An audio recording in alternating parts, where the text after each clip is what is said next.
I don't know why I hit that damn countdown. Just, I guess, out of complete habit.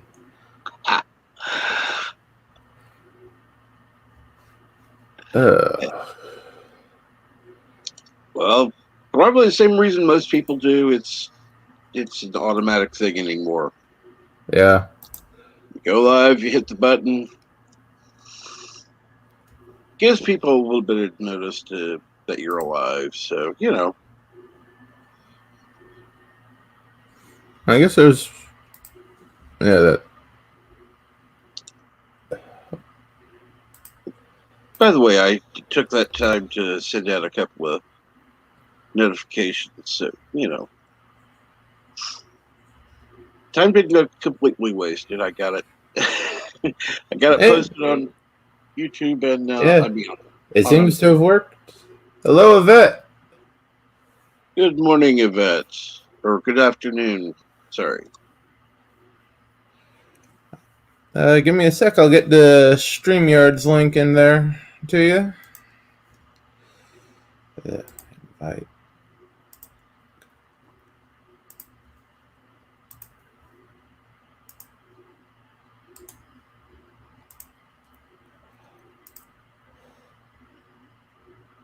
And Dave G Sound, good morning.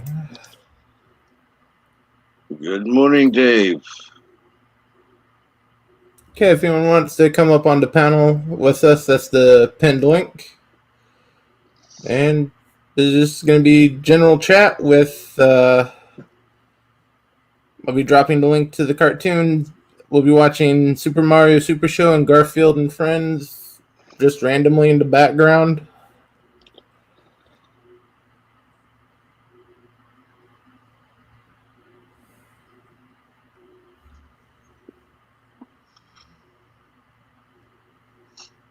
Let me drop the link for Garfield.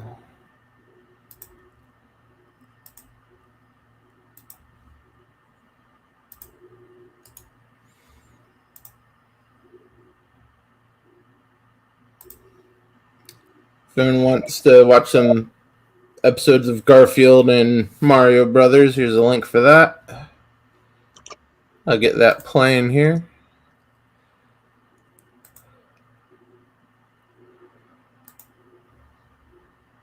It's always fun to just watch.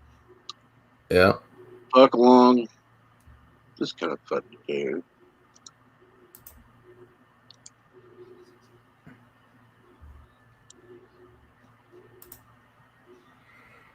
Yeah.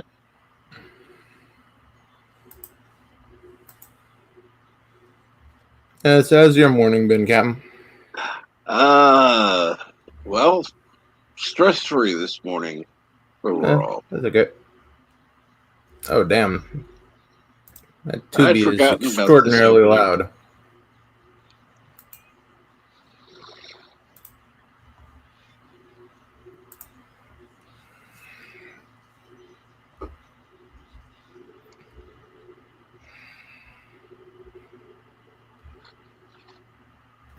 Sorry about that. For some reason, the Tubi was at max volume.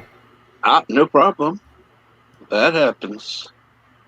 Probably because the show that you had with the other one where the volume was so low. Yeah. I don't know. Sometimes Tubi is a little inconsistent.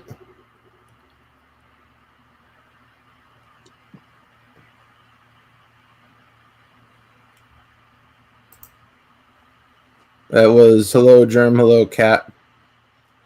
Ah, yeah. Autocorrect. Makes you sound like you have a stroke sometimes. Let's see here. He ate the plate and all.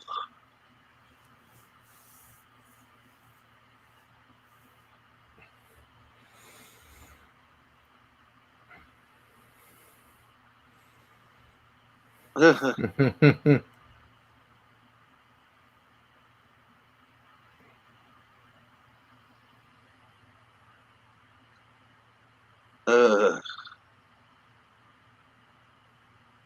Wait a minute. He's going to a costume party that night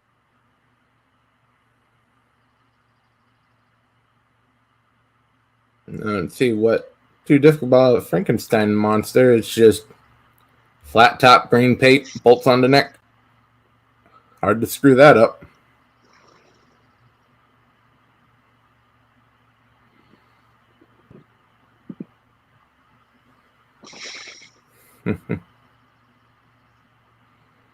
Yeah. And we got welcome, Yvette. How you doing? I'm good. Thanks for the invite. So what's going on, Yvette? Not a lot. Not a lot at all. I had a nap. Yeah, just a bit of a stressful morning this morning. Well, early. Mum managed to choke on a sweet to the point I had to throw her over the bed and give her a Heimlich maneuver. So, yeah, I was pretty stressed out. She's okay though. She's okay. So there we are. Yeah, great times. But played Cards Against Humanity last night, which made me laugh, which I needed. And yeah, Bird dropped in for a hand, which was highly amusing. He was whinging about it this morning. Apparently, we all play too slow.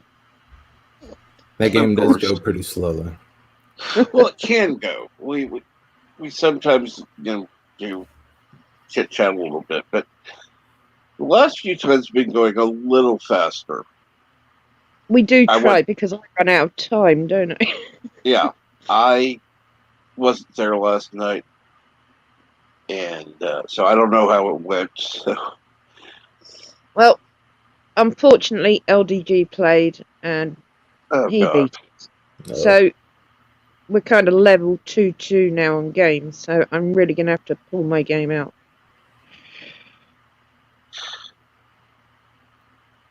Maybe don't get me wrong, I like LDG, but he does tend to. And Dave, when with feeding the elderly, it's a very common occurrence and not overly a big deal. I mean, it is a big deal, but it is common, unfortunately. Yeah. And stressful. Oh, yeah.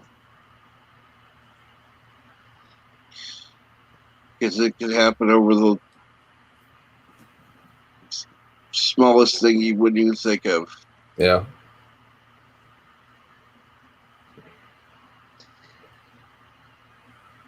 The majority of the time, the body will clear it themselves. It's more of a panic thing. I mean, I've done it to myself. Actually blocked my windpipe, and it's frightening. Yeah. I think everyone goes once in their lifetimes at least. But, you know, it's one of those things. And she's okay. She's got a bit of a sore throat, but she had breakfast this morning. And so we're good. We're good.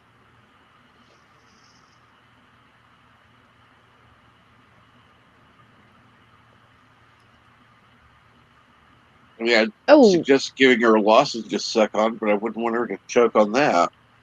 Well, yeah. Actually, I was planning on a nice ice cream for dinner, for a nice chocolate ice cream. Blech.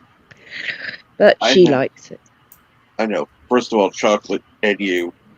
And second of all, ice cream and you. So, combine the two together. Yummy for Yvette.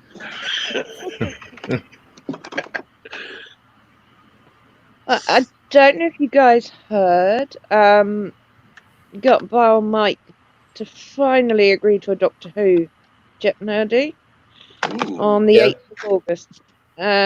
So I've challenged Deej. Obviously, Darren's up for it, and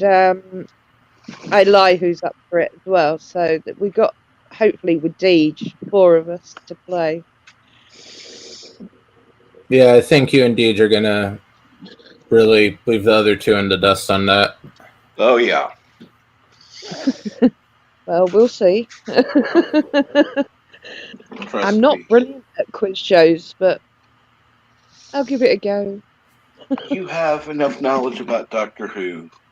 There's not going to be a problem.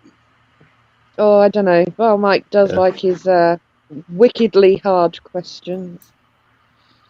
And again, your knowledge of Doctor Who, that shouldn't be an issue. Unless you just, you know. Brain fart, yeah. E- Is that eel ice cream with chocolate sauce, or is that supposed to be ew ice cream and chocolate sauce, Dave? Now, eel ice cream is something with, well, that's a more Asian thing. Yeah. Usually Yeah. Japan. Well, I don't know. I bet you find it in London. They do like jelly deals.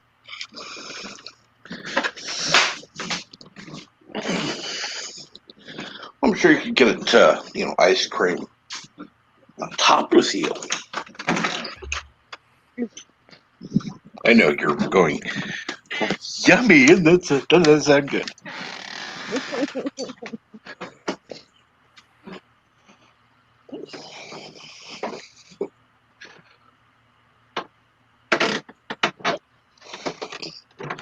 Well, let me put it to you this way. I know what I thought would be an absolutely disgusting additive to a cake turned out to only make it better for What is somebody who that? absolutely loves the ketchup. Ketchup with Ketchup cake? into chocolate cake. All it did was make it sweeter. Wow. Okay. I know chili goes with dark chocolate. It's quite a favourite over here. Chili in dark chocolate on a winter's morning or whatever. But yeah, ketchup. Not heard that. Mind you, I don't make cakes, so I really can't comment. Well, I mean, like people will add, what is that called? It's a cake you can add, like I don't want to say sour, but it's kind of it's a common cake people eat for some reason with no, I want to say vinegar, but that's not it. The sour cream? Sour cream is a good topping or frosting for it, but yeah. Mum used to put yogurt in her Christmas cakes to keep them moist. I do know that. It was one of the family secrets, apparently. Oops. Mm-hmm. Oh, trust me, it's now that's one of the things. Probably the secret is the kind that was used. Yeah, I wouldn't know.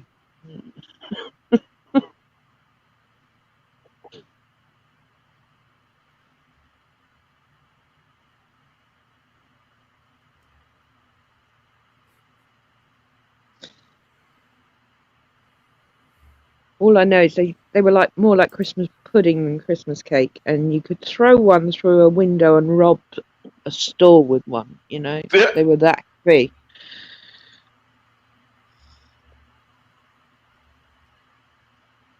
And Rachel, Dave G. Sun said Rachel uses sour cream in her cakes, in all her cakes. Yeah. Excuse me.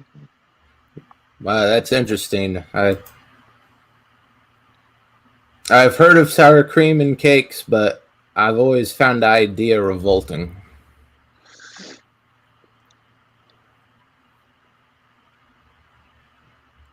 And good morning, thought process. Good to see you again. Good to see you again, thought process. Hello.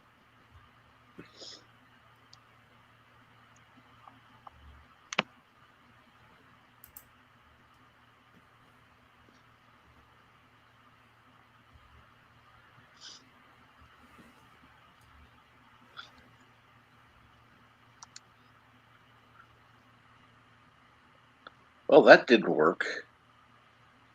Mm.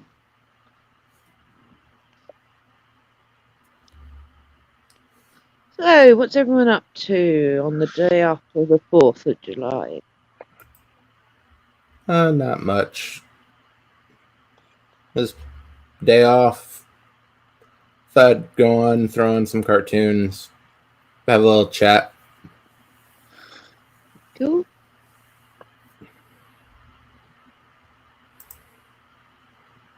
The Orville episode went pretty good last night.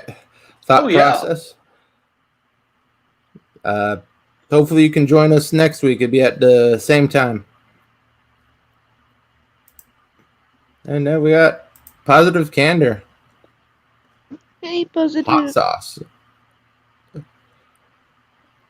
Hmm. The idea of hot sauce and sweets. Chili, doesn't it? Yeah. Oh. And good morning, Catman, aka Dee Myers. Hey, Dee.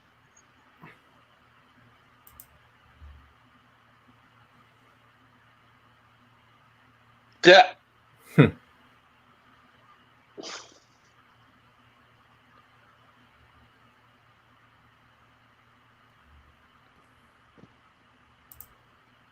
That's one of the good things about these old 90s cartoons. They weren't afraid to just randomly break the fourth wall.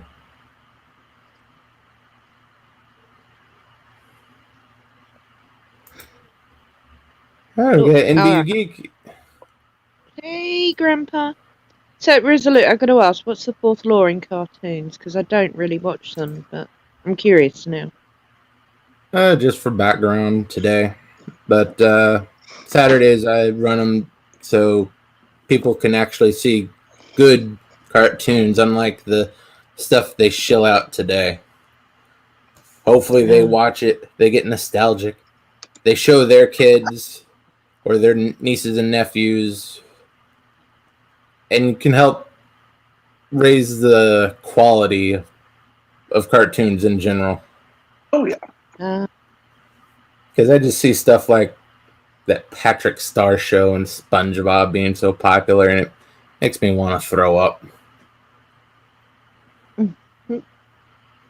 I gotta say, one of my favorites as a kid was Danger Mouse and Hong Kong Phooey. Hong Kong Phooey, that's a good one. I don't think I've seen Danger Mouse in Yeah, that was more long. I think. I remember Danger Mouse. It was one of those. It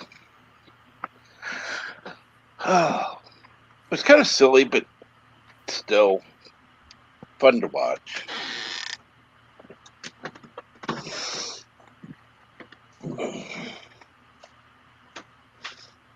Yeah, Hong Kong Phooey and a lot of those Hanna-Barbera cartoons were maybe a little bit before my time, but I can go back a little bit and watch them, get them. I'm just now getting a lot of it on DVD, so I can actually see how many episodes there actually was on some of these series, and surprisingly not too many. No, I know. Exactly. The way they would broadcast forever, you think like Hong Kong Phooey had all these episodes. There's like 30 episodes of Hong Kong Phooey. I would have never known that. No, me neither. I thought there were far more. Yeah. It's about the same for Yogi Bear, too. I'm surprised. Yeah, it seems the only real long-lasting one I've seen for Hanna-Barbera is Scooby-Doo. Everything else was like one season and done. They just spread it out over a real long time. Yeah. And we got another guest. Welcome, Grandpa Geek. Hey, Grandpa.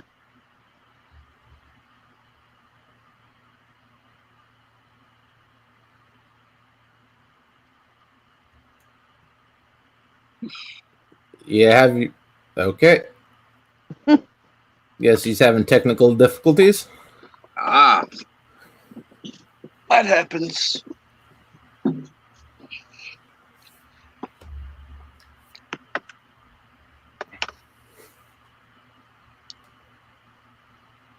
Here we go again. Sorry about that. Mic wasn't working. No problem. How you doing this morning? Oh, man, I've been sleeping better the last 4 days than I have in forever. This particular THC I got from the dispensary has really been helping me and my wife sleep at night. Man, it's it's nice. Yeah. That's good.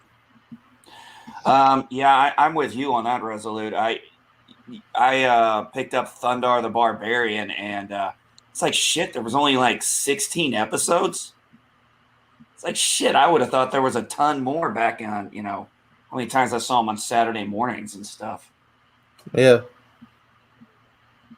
Yeah, I know for like Hong Kong Phooey, when I used to watch Saturday morning cartoons, it was on there for years. They had to put those 30-some episodes on repeat at least a dozen times. And we watched them. Yep. Yeah, we did. Yeah. Oh, I still remember the freaking theme song. No, Hong Kong Phooey had a very catchy theme song. He Hong did. Kong Phooey, #1 super guy. Have you guys seen my? Oh, sorry, Grandpa. Oh No, go no, ahead. sorry, I didn't mean to say anything. Sorry, I was. It's fine. I was just going to say, have you? I think I've shown my. I've got a Hong Kong Phooey. I would call it a plushie, but they didn't even exist when I bought them. Bought him, from way back when. I still have him. Yeah, just a little stuffed dog in the Kung Fu suit. Yeah, yeah. How you doing, Dee Myers?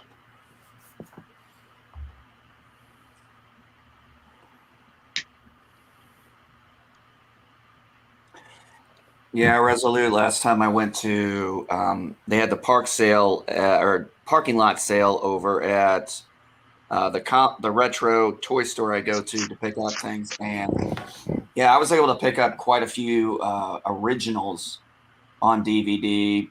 Thundar. I actually found both versions of Voltron in one package. That's pretty good. Yeah, I thought it was great. I was like, oh, I got to grab that.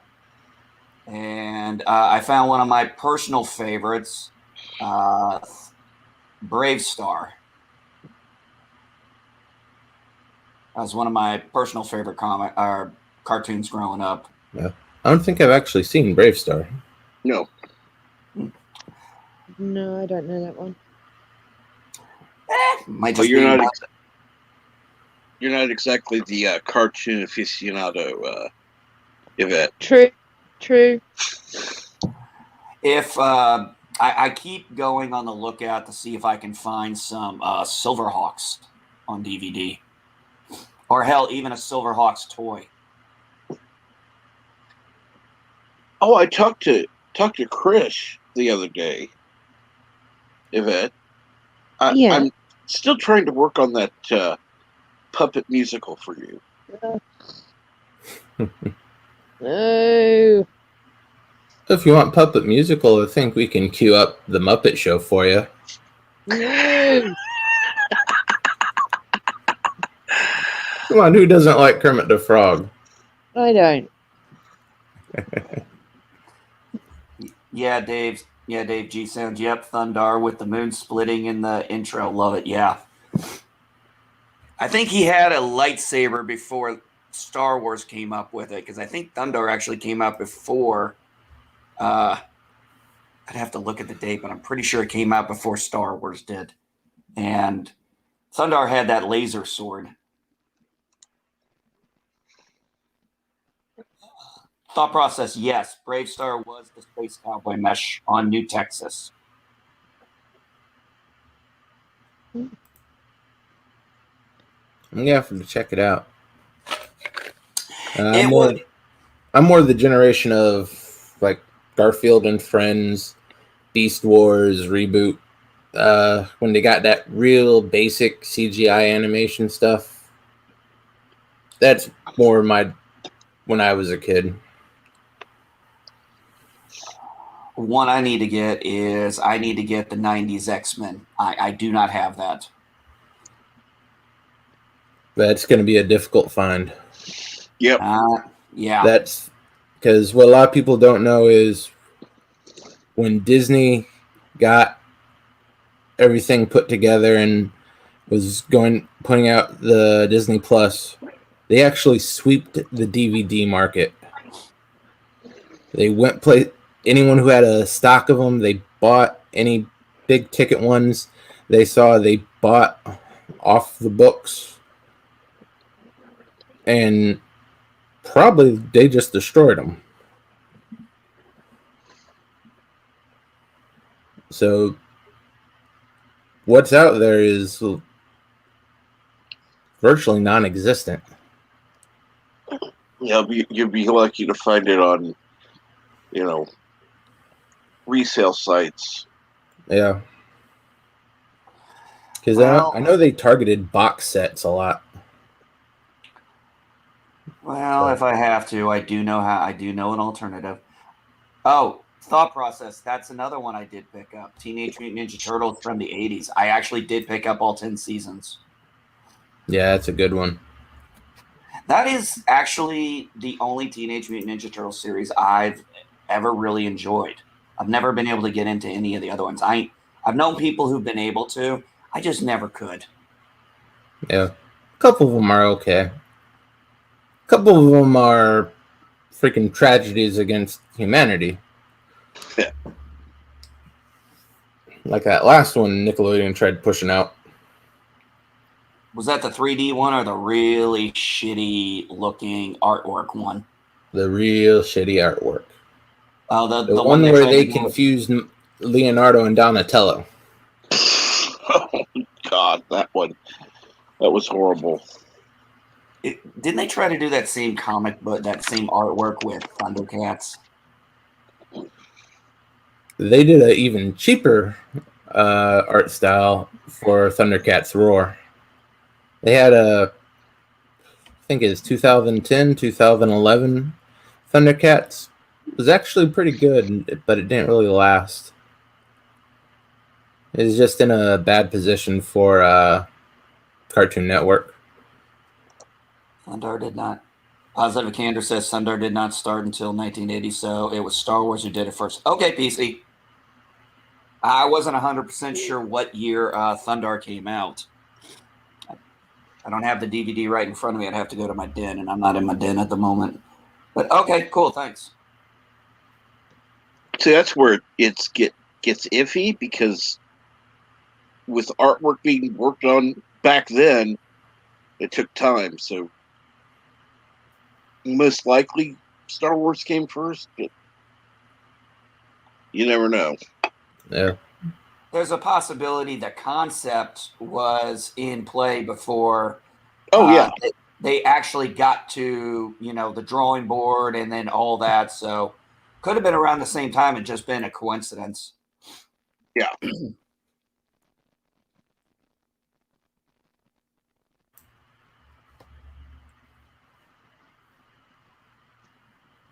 I think the only cartoon I have seen relatively recently, which I think was produced 2-3 years ago, is Scooby Natural. And Grandpa will know that one. Oh, that crossover episode. Yeah, it was absolutely brilliant. That's one of the maybe 3 or 4 episodes of that show I've actually seen. Remember when there was a Scooby-Doo season where they would have crossovers with was it Sonny and Cher, the Addams Family, Batman and Robin? Oh, yeah. I think they had the Harlem Globetrotters in there too. Yeah, I think they did too. Yeah, there's a time the Globetrotters would just jump in on any show that would have them.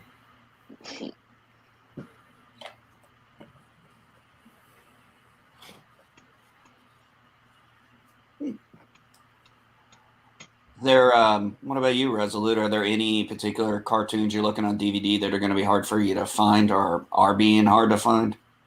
Yeah, several is especially like the movie tie-in ones, like the Men in Black series, and actually getting the full campaigns of the Starship Trooper.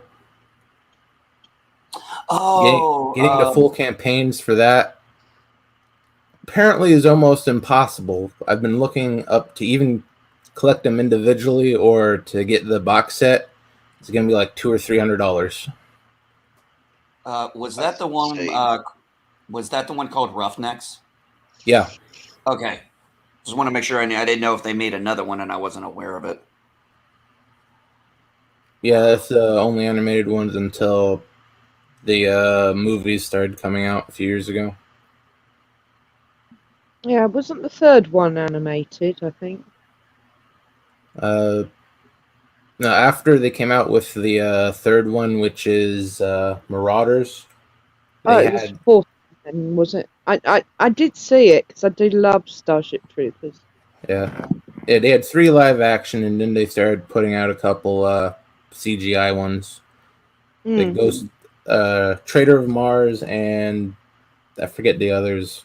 I haven't got the animated ones on DVD yet.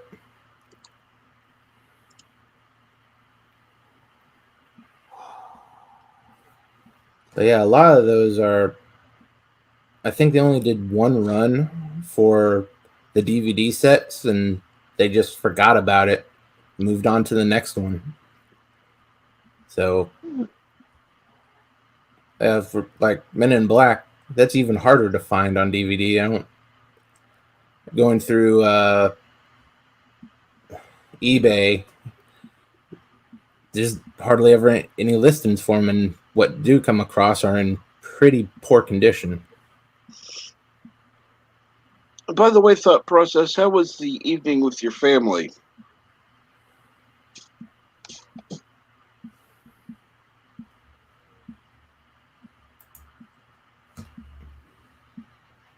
I remember him talking about. Oh yeah, he took his family to a fireworks show. Mm-hmm.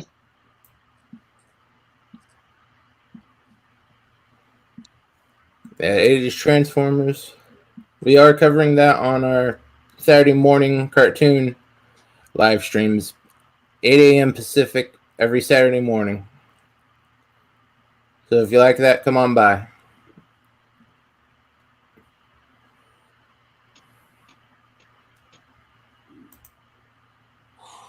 There are no coincidences, just slightly reimagined knockoffs. Yeah, that's what Hollywood seems to do. Yeah, Resolute. I'm looking at just real quick, just for the hell of it. I was looking at Amazon here, and yeah, you can grab a few of the campaigns, but yeah, some of them are just not available. I can see how you're having that issue. Probably have to surf eBay, and they're probably going to gouge you an arm and a leg. Oh yeah, yeah. That's where I saw the box set for like $300. Well, see, that's where. Go ahead. Sorry. No, I'm on Amazon UK. I'm just looking. How many Men in Black animated volumes are there? Oh, I think there is like, when they broke it down into volumes, is like 5 or 8, I believe. Right. Well, the first one's $4.99 here. Oh, let me have a look. I was just looking. Volume 2, £2.76. So look.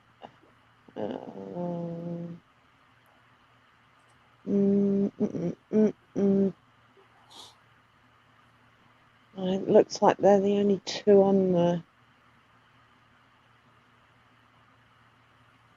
But obviously that's region 2.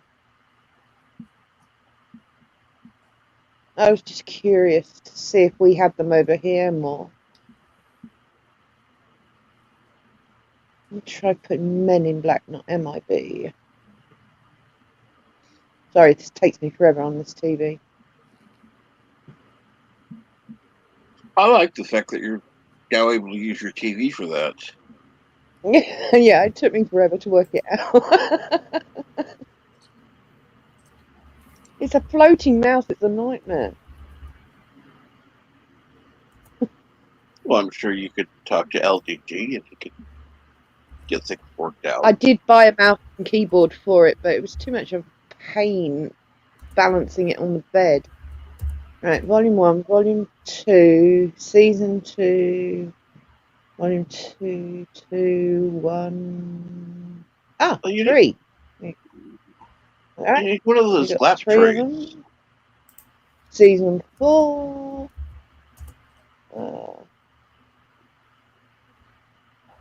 Up to season 4 we've got. I don't know if that's any help to you, Resolute. I think it was just might have been the 4 seasons. I know it didn't last that long. Have a look, because 1 and 2 are very cheap here. I'm just going to look at 3, see what that is. Only if you have an international DVD player. 3, season 3 is currently unavailable, but they have it on here so you can like pre-order it. It's not giving me a price though. Right. So season 4. Come on. Season 4. Yeah, that's unavailable as well. So we've got 1 and 2 available here. Yeah, that's better than what shows up for me generally. It'll just refer me to the 3 movies. Yeah.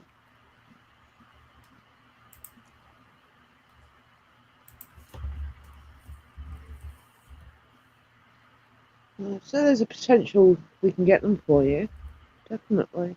Well, at least the first 2 volumes anyway.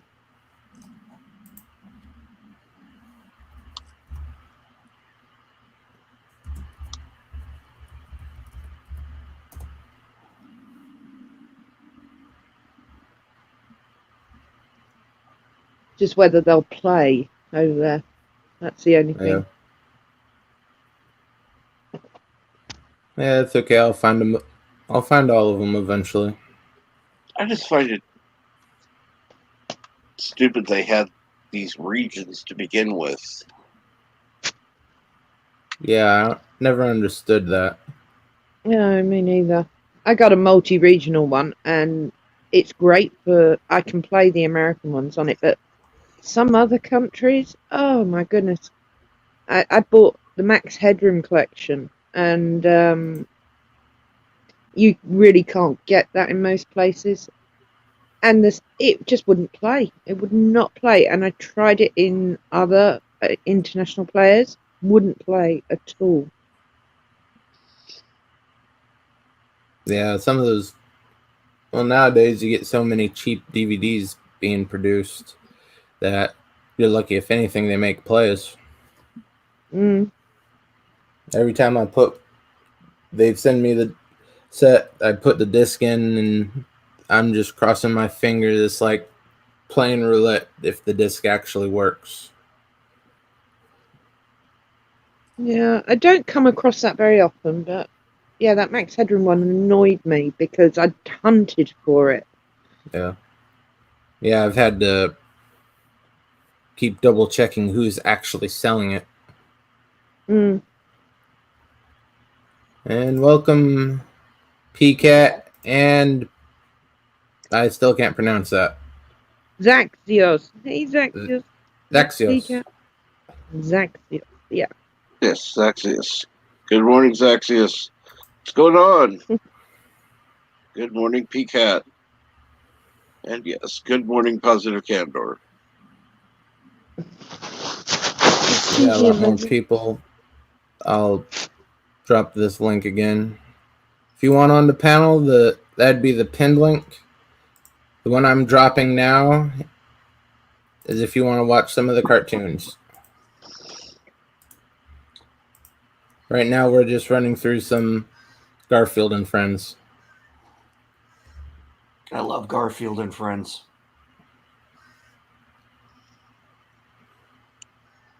Yeah, that was a great 90s show. My favorite was always waiting to see what he was going to say at the end of the intro. Yeah, that was a good hook.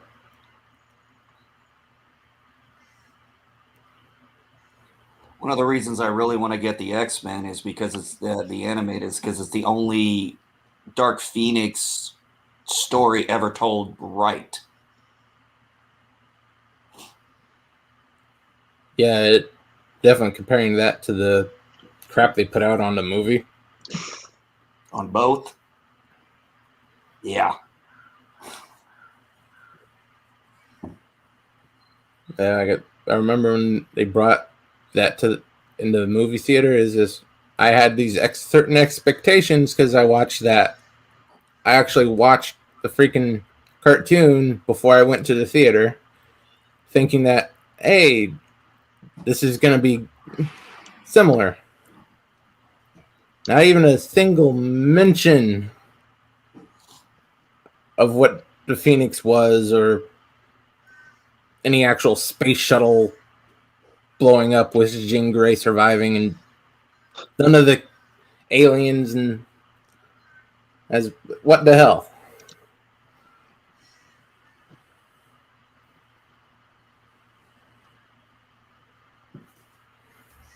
I would agree with that, PCAT. X-Men anime did so much right compared to films. I felt X animated was far better than Spidey 90 cartoon. Yeah, the Spidey 90 cartoon, what compared to all the other Spider-Man stuff they've made, is great, but I guess I just don't not a big Spider-Man fan. Especially around the end. They're just floundering there for like a season or two. So they look like they just rushed out that ending with Madam Web, and even that was a bit of a clusterfuck. I did like the animated Avengers series they did some years ago. I don't remember exactly when it was, but I do remember that and being quite enjoyable. Well, Avengers Assemble? I believe that's what the cartoon was called. I don't remember Spider-Man actually being in that one. Oh, I don't know if he was. I don't think I watched all of it. I just remember watching parts of it at times and finding, this was enjoyable. I wasn't able to sit down and commit to it. Yeah. Yeah, a lot of that stuff, for some reason, started exploding, I think, around the time of Age of Ultron. And that's when I started to get de-invested in the MCU. Mm-hmm. Like, Phase 1 was pretty good. It seemed like the rest of it started struggling until they got to Infinity War, and then Endgame was a disappointment.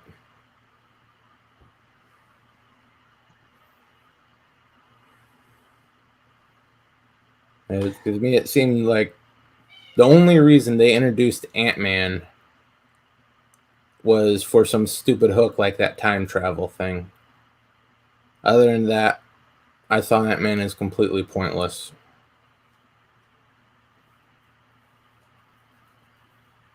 Well, pretty much with what I'm seeing of Phase 4 is they're going the multiverse arc. That just seems to be where they're going with this. They're going with the multiverse. It's been hinted. I think they hinted at it at different time in Ant-Man the Wasp. I think they hinted at it somewhat, but you can pretty much tell with WandaVision, and especially with Loki, and I guess the title of the Doctor Strange, that the multiverse is the story arc they're going with, or the storyline they're going with. It's not a story arc I'm familiar with. I haven't been into Marvel It's not comics. an overly big one from what I remember. It's like in the comics, I'm thinking they're just going to use it as a huge MacGuffin and it's going to be we can do whatever we want now. This is our excuse. Oh, Yeah. multiverse. Captain America is now a gay trans woman. Multiverse. Anything. This Scarlett Johansson doesn't want to sign a contract. Okay, we'll get someone else. Multiverse. They're just going to use that as a crutch to just limp around and not do anything of quality. Why bother with quality when you've got a multiverse? And it's the same BS excuse they used in Star Trek. Oh yeah, Kelvin timeline. We don't need to worry about any type of consistency now. Could be worse. Could be the Kurtzman timeline. Yeah. Which I don't care how much CBS wants to say that it's not part of the actual Star Trek canon. Yeah. Well, I think Kurtzman would be the Kelvin timeline. Trust me, there are plenty of idiots on Twitter who think that the stuff that's being put out now is genuine Trek. Most people never watched the old stuff, and most of them don't even watch the new stuff.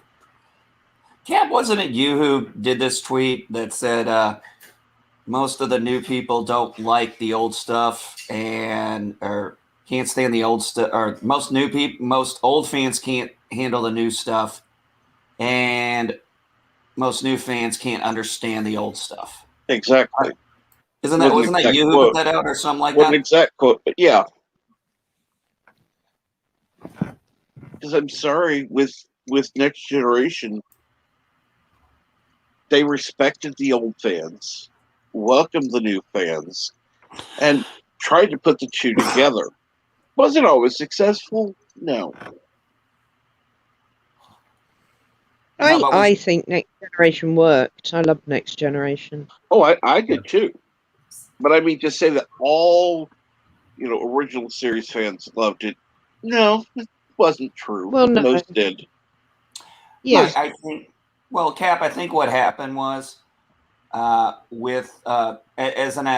I've stated, I watched Star Trek, the original series, and Star Trek, the Next Generation at the same time. I was watching the weeklies with the family, and then I was down in my grandma's basement watching TOS on VHS. Yeah, that's how old I am. And I remember talking with my grandmother and my dad, asking the differences between the two shows, because I was 7, 8 years old. I didn't understand they were 20 years apart from each other. So, or something to that effect. I had to, ask those questions. And thankfully my grandma and my dad were wanting to explain to me the differences between, why Kirk, why the Enterprise is different, why this. And they were able to tell it to a 7-year-old to where he understood. And I was able to sit there and enjoy both.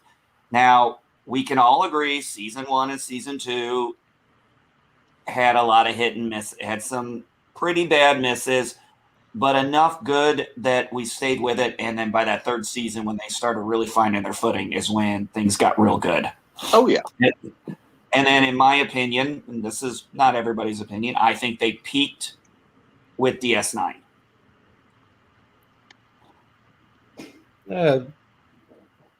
Pretty That's even my with opinion. DS9 and TNG. Okay, the last few seasons, they peaked probably those last few seasons of. When Best of Both Worlds came out, that's really when they hit one of their highest points. Yeah. Yeah. I'd say both shows were at their peak around the time that they were across the same time they're on air. I think that's season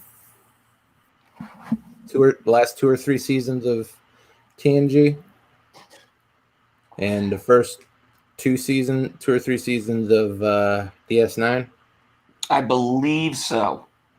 I'd have to check on the cross timeline, but I think it was 2 seasons, maybe 3, but I think 3's pushing it. Yeah. But like personally for DS9, I was okay with the Dominion, but I didn't want them to be so big of a focus in the series. Understandable. I mean, I would have liked a little bit more of what they had, like in the first 2 seasons. You get a new alien race coming through the wormhole, and you get a little adventure out of that. Mm-hmm. But after the Dominion came around, pretty much everything revolved around them. You got the Yeah, little bit of a side bit with the with Klingons, but DS9. I'm sorry, what was that, Yvette? Sorry, I didn't mean to talk over. I agree. DS9 was great, and then the Dominion sort of dominated it. And although I stuck with it, yeah, I struggled with DS9. I hate to say it because I know it's a lot of people's favourites. When Voyager came out, I was thrilled they were back in a starship, Well, yeah, I venturing can see out. that. yeah. And I will say, something that's going to be, well, people are going to disagree with. And, you know me, I don't care. That's why real Star Trek fans went to the Orville rather than, the stuff that CBS is putting out. Yeah. That's The because the Enterprise Orville is more sorta- Star Trek than anything CBS has put out. Agreed. Now, DS9 for me only became my favorite in the last few years. And when I watched it, I was much younger. I was probably, it came out in like the 95, 96. So I was about 15, 16 when it came out. And then I watched it off and on throughout the years, like most Star Trek series. And it wasn't until COVID hit, and then I started binge watching. I started with TNG because I wanted to save TOS for last.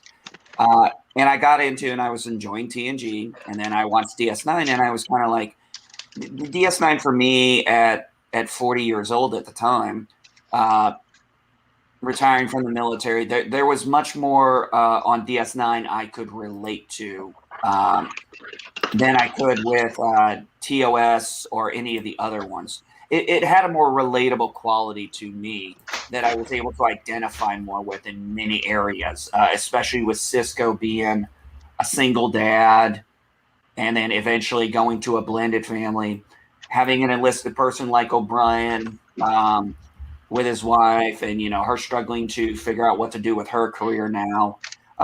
These were very relatable things to me throughout my career that just I was able to identify so much more with.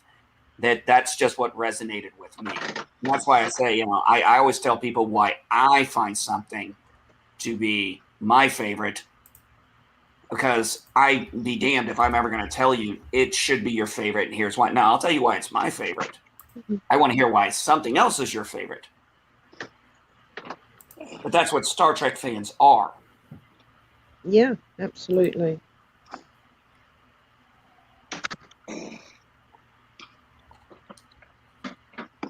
Oh my gosh, I'd forgotten about this.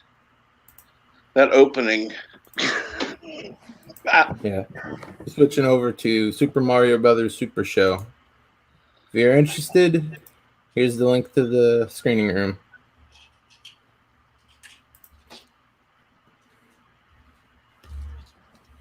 Hey, let's watch scenes from the next Legend of Zelda.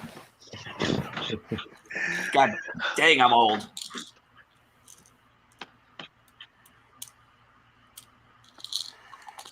Yeah, this is back when Peach was still called Princess Toadstool. Yeah, this is. I think this is 89.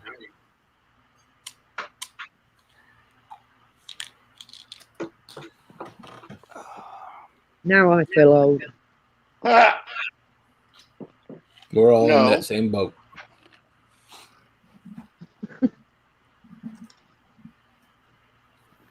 No.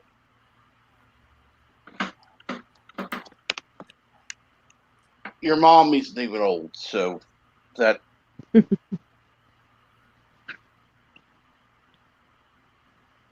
The late great Captain Lou Albano.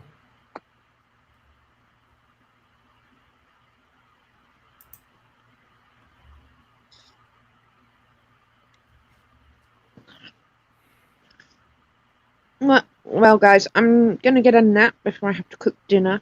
It's been great chatting. Thanks for having me on. always great. And Thanks for what are you stopping by, making Yvette. for dinner, Yvette? Buttered roast turkey, new potatoes and green beans. Yum. Sounds good. Yeah, I'm cooking it. I don't know. It'll be good, Yvette. It'll be good. It will be edible, I'm sure.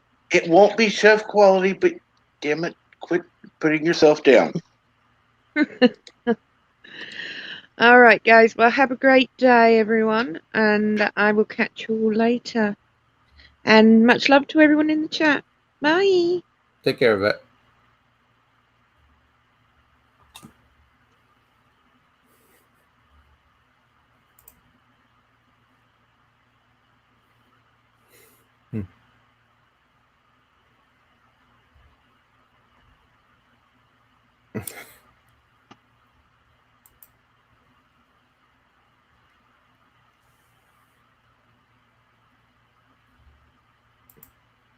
And hello, Jedi Bill.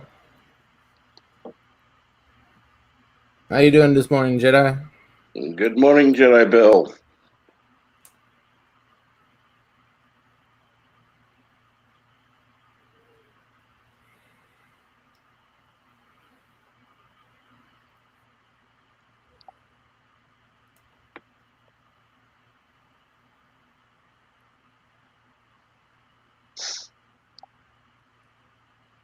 Acting wrestlers don't get enough credit. Captain Lou did a great job on this series. Oh, yeah.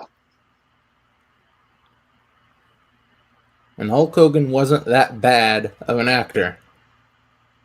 Thunder in Paradise was a perfectly good show. Well, a lot of that had to do with the writing. It's like there's only so much he could do. Yeah.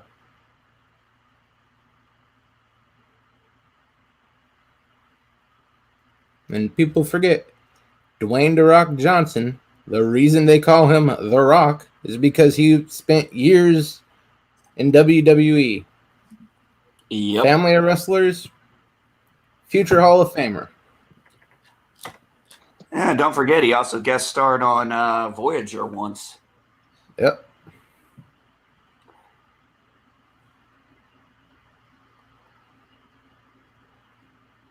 Captain Louis. You know, it wasn't until years later I made the connection that the guy playing Mario was Captain Lou. Yeah. Wasn't that his name, right? Captain Lou? Yeah, Captain Lou Albano. Yeah. For me, it's actually through wrestling how I found the Super Show. Because when it came out, Lou went on to the WWF TV and plugged it.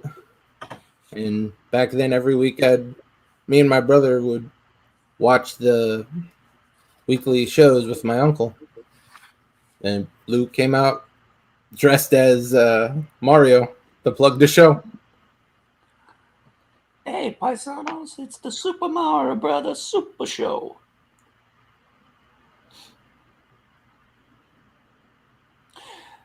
Oh, another DVD TV series I'm trying to find is Exo Squad. That was one of my absolute favorites.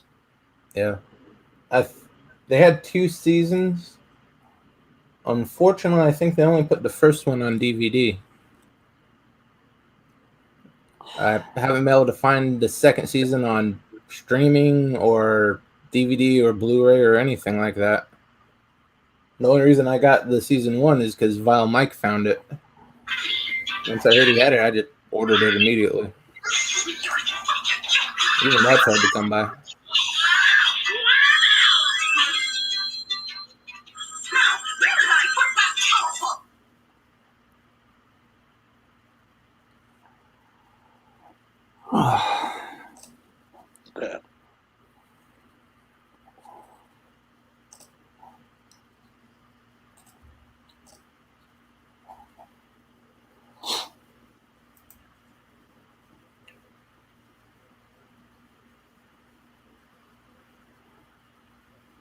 Hey, Resolute. Yeah. Hey, if I pop this up and I put the mic on mute, it's not going to bleed over, is it? It shouldn't. Okay. That's okay. I just want to make sure because that's one of the reasons I haven't been pulling it up. I don't want to have to deal with that.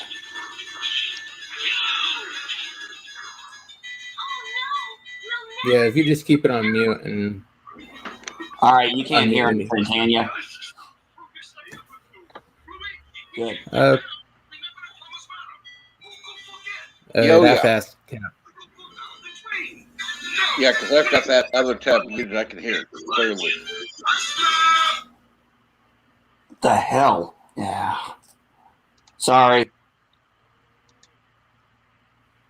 I'd probably have to pull it up on a different media device. That's okay. Yeah, I haven't been able to quite figure out why, even if I mute my mic, it's coming over like that. Yeah, that's odd. Yeah. And unfortunately, with something like that, the only way I could tell if you're getting some bleed through from it is if I muted it on my side, and then there'd be nothing to bleed through. Well, the sad part is one thing that StreamYards does not give us an option to turn the volume down on here on the screen like they do on YouTube. I would have to turn my volume down on my speakers and then. Oh, I wonder if I put I bet if I put headphones in, that would probably change. That'd probably change it. Yep. Yeah. Okay. Unfortunately, I don't have headphones for that, so I'll have to get a pair for something like this. They do enjoy the show. Yeah. Yeah, it's unfortunate. I've been having to adjust the volume on Tubi directly because some of the Garfield episodes were really high up, and then the Super Show was at a different level. So, yeah, it's always one of the annoying things as you watch a show. It's like, and I'll even pull it up. You know, I'll go to Hulu or Netflix, and I'll pull up a show, and I've got to turn the volume up to like 50, and then I'll hit another show, and then I got to turn it all the way down to 20. It's just like, can't we get the volume situated here, folks? Thought this was supposed to be a fucking smart TV. Well, see, like with the streaming services like Hulu and others, I don't generally have that big a problem as with like Tubi. Tubi, it can be very, very different. Where you got to turn up to 100 on some and down to 30 on others. And it's like for about the same volume. Like, what? yeah. Yeah, and some of them are just the base recording. Like with the Conan on Saturday mornings, I'm thinking they just copied it right off of hopefully the DVD, but it's just mono sound that they never bothered adjusting. So there's not a whole lot we can do. Well, I know you guys are old enough to remember this. Remember when you used to watch something on TV and you'd have the volume at a certain level for that, and then you'd have to mute it when the commercials came on because the commercials would come on and they'd just be blaring? Oh, God. Oh, yes. yeah. Yeah, you get something low, and then all of a sudden, here's the commercial. You're not realizing, then bam! And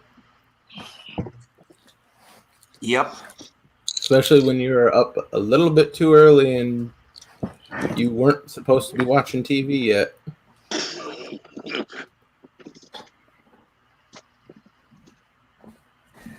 Yeah, that used to always piss me off.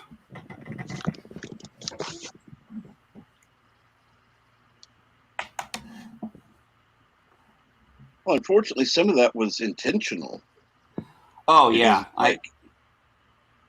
Oh, by the way, we know you're going to be going out of the room, so here, we'll increase the volume so you don't have to worry about it. You will Yeah. hear us while you are going to the bathroom. My bathroom's 20 feet away. Oh, we've got that covered. Yeah. Yeah. We don't care you're 6 years old. You know what freaking laundry detergent is.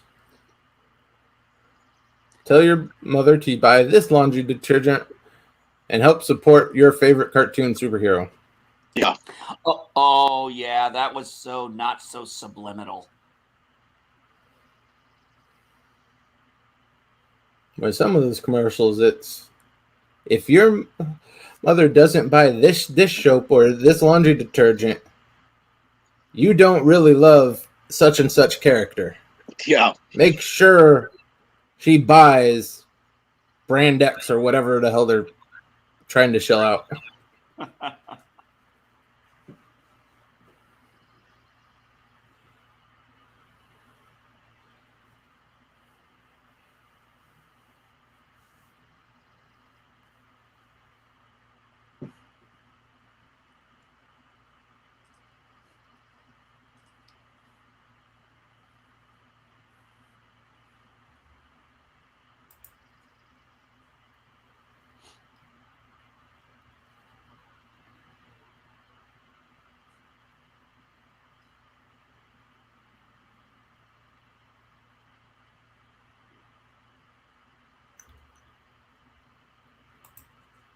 Getting the overwhelming desire to play Mario Kart now.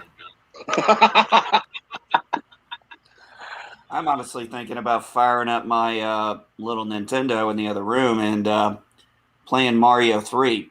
The problem is I can play Mario 1, but every time I do, I just play it till I get to the warp zones, and then I just automatically keep going. I still remember all the damn warp zones are.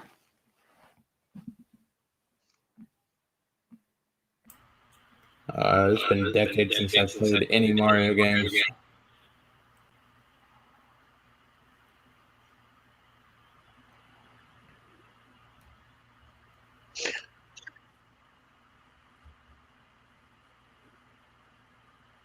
I think the closest thing to a Mario game I've played anywhere, even in the 2000s, was Smash Brothers. I tried to play that Mario Galaxy game, but to be honest, it kept making me dizzy.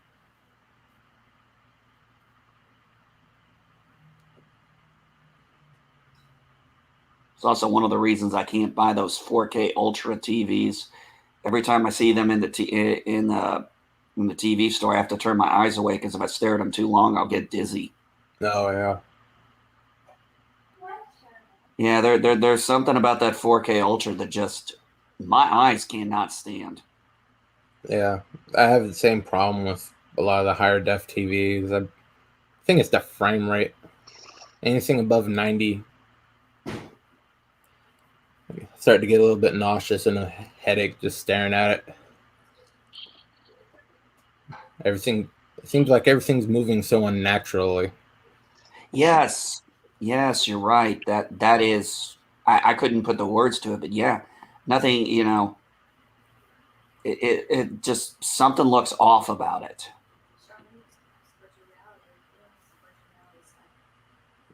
Yeah, I'm pretty sure that's the frame rate. When they start going above 90, it'd be okay if you have a fly brain, but humans aren't really supposed to be seeing that type of frame rate.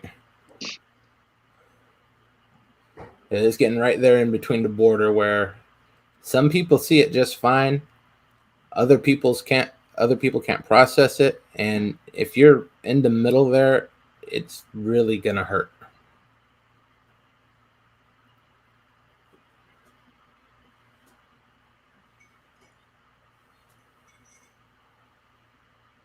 Now, Bresley, you'll have to refresh my memory here. When we're talking frame rates, we're talking frames per second, correct?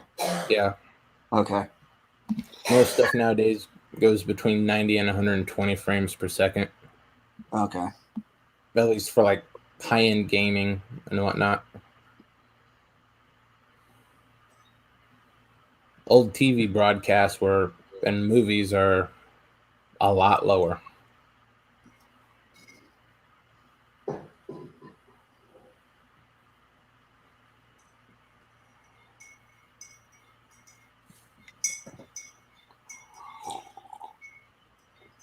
But I never got the obsession with high frame rate. No. I mean, it's not like you're going to miss any of it. You don't need that extra little frame to see a character's arm move that extra half a degree up.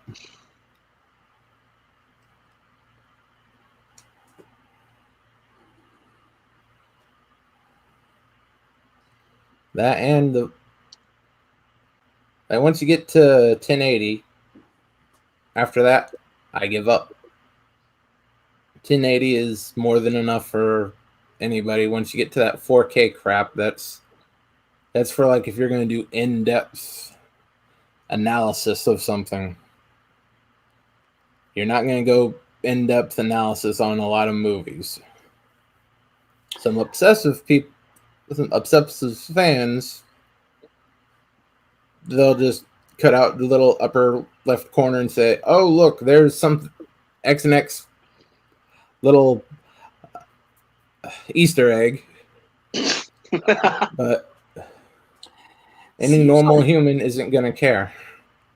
It seems like to me 4K seems to be a good option for like if you're doing a nature documentary or something. Yeah, if you're doing extreme detail nature documentary or like something medical where you just need to really get deep down into something. But for your average entertainment purposes, you don't need a 4K Ultra HD TV in your house. Your eyesight isn't that good. There's a reason a lot of us wear glasses and contacts. Your vision you do not need a damn 4K Ultra HD TV.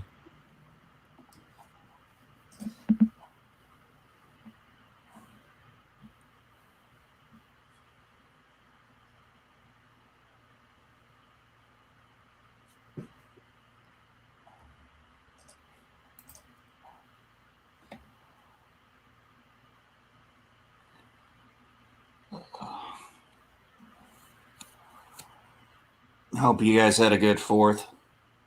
That is okay. Ugh. I took a Didn't nap. really do much.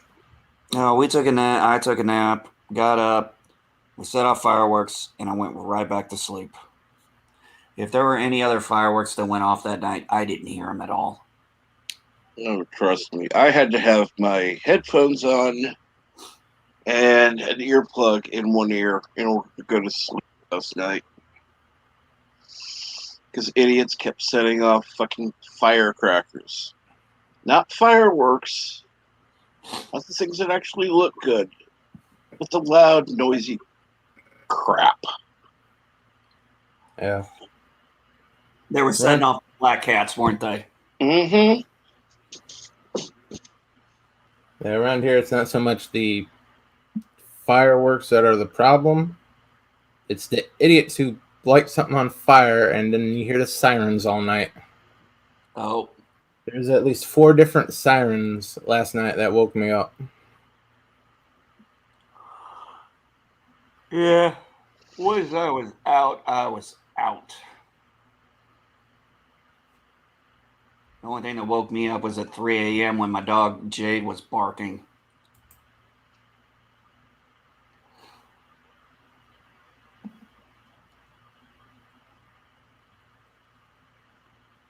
It was through this show that I actually learned that the little green guy was not Zelda.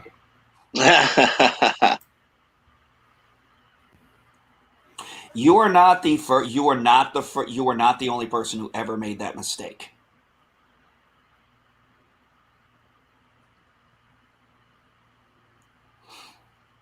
I was never really into Zelda that much. I had that little gold cased one for Zelda 1. thinking, oh yeah, this is gonna be great. Enjoy it as much as I did Mario. Freaking hated that game. The first I ended Legend up of giving Zelda? that game away to someone at school. And then years later, I found out Zelda 2 was actually a pretty decent side scroller.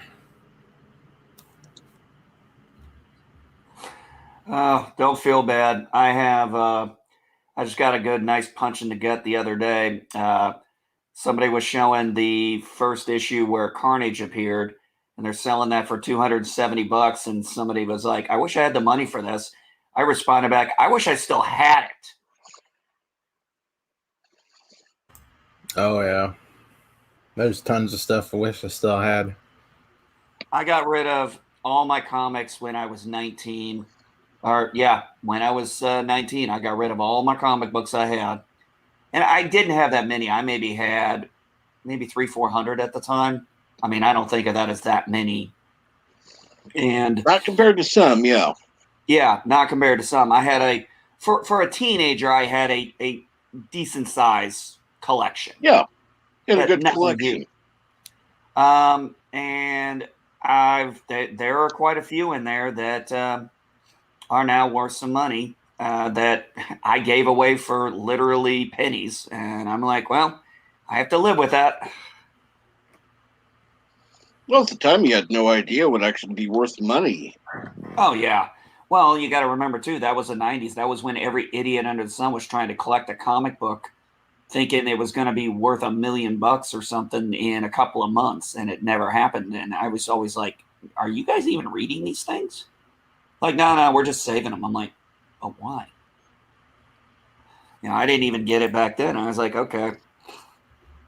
And like I said, I had some good. I had a lot of tier 3 characters I liked. I was a big Silver Surfer fan. I was a Dan Ketchum Ghost Rider fan. I liked Silver Sable and the Wildcats.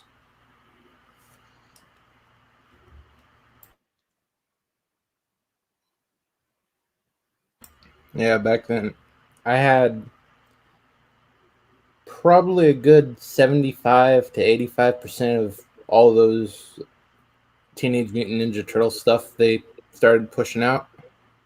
Oh, nice. And I had like these 2 big chests full of them. So Now, some when of I was those are at worth the some good money now. And I had the 2 sets between me and my brother, 2 sets full of the first run of the WWF action figures. ooh, Mint condition, it's like $1,000. Mm-hmm. those were the like the $1 Million Man toys, right? The ones with the little stomp actions or little certain actions they had in them. Yeah, they had like 4 or 5 different. They had Hulk Hogan, Macho King, Ultimate Warrior, and I think a couple others. They all had just one action movement.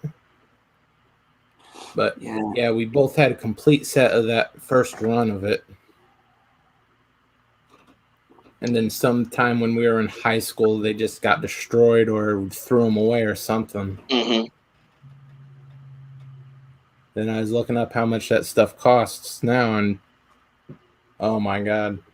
And I guess there's a resurgence in Pokemon cards now too. I just hope those are somewhere in storage. I might get some money off of those. Just a matter of finding stuff. Well, My brother, he was very detailed in sealing up those binders and cataloging all the holographic cards that he got. And at one point, he had about 2,000 or 3,000 cards. Yeah, I remember those days of buying the card sets and putting them in those little, putting them in the little card holders. I remember doing that. I actually had I had a set of I was collecting one of the Marvel card series at the time. I think it was their first run of doing the Marvel comic cards. and I was collecting them, and I was showing them off at lunch one time, and my freaking teacher took it from me. So later on that day, I went in and stole it back.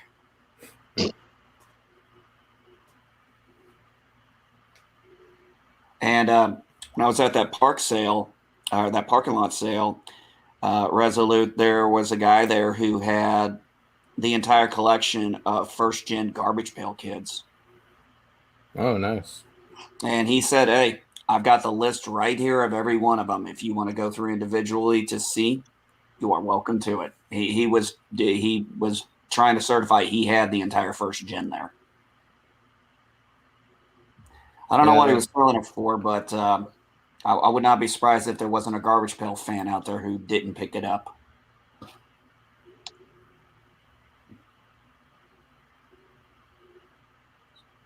I do remember some of those, PCAT.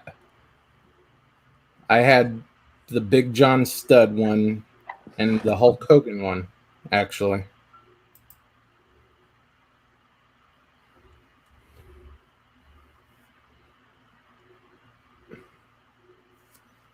But those were not quite as nice as the detailed action figures. But for the time they came out, they're pretty good.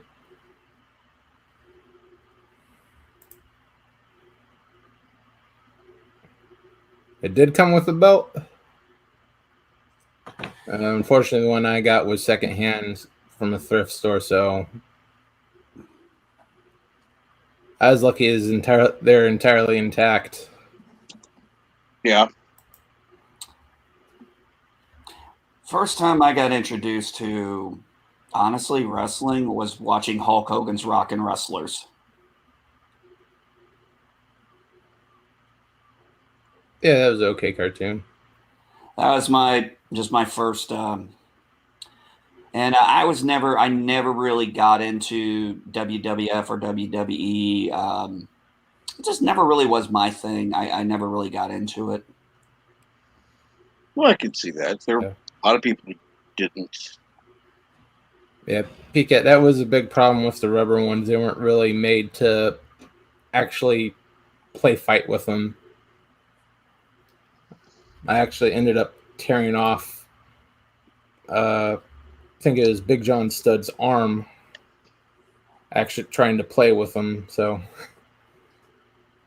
I think there are more decorative items than anything else.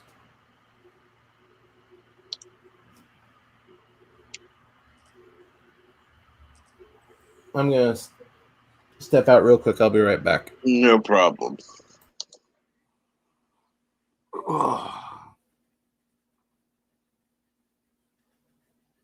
So overall, how was your 4th? Oh, it was good. My son's birthday was on the 3rd. We went up to the lake up here. And I'll tell you what, for a small town, this is a gosh darn beautifully big lake. I mean, it is really just beautiful to go to. Got a nice campsite and everything. So, and it's less than 20 minutes from my house. So very nice, very convenient. My daughter was up here with my grandson. She came up to surprise her brother for his birthday. So that really made his day.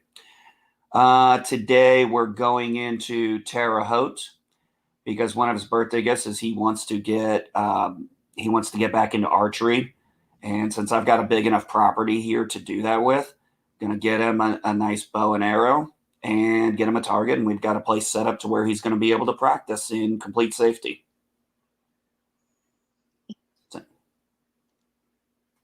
But yeah, overall, I mean, it was fun. I really I'm going to be honest, I wasn't in the mood for fireworks this year. I didn't mind setting them off with the kids, but I was just kind of like, I'm like, the sun's not going to go down. And I looked at the clock and I asked when the sun was going to go down. It was like, the sun doesn't go down till 9:20. I'm just like 9 freaking 20. Like, God dang it. Like, I'm ready to go to bed at that point. Oh, yeah. So I took a little bit of a nap, got up. I just sat there. My son and my daughter pretty much set off all the fireworks. Once we're done, it was good. Went back inside. I went straight back to bed.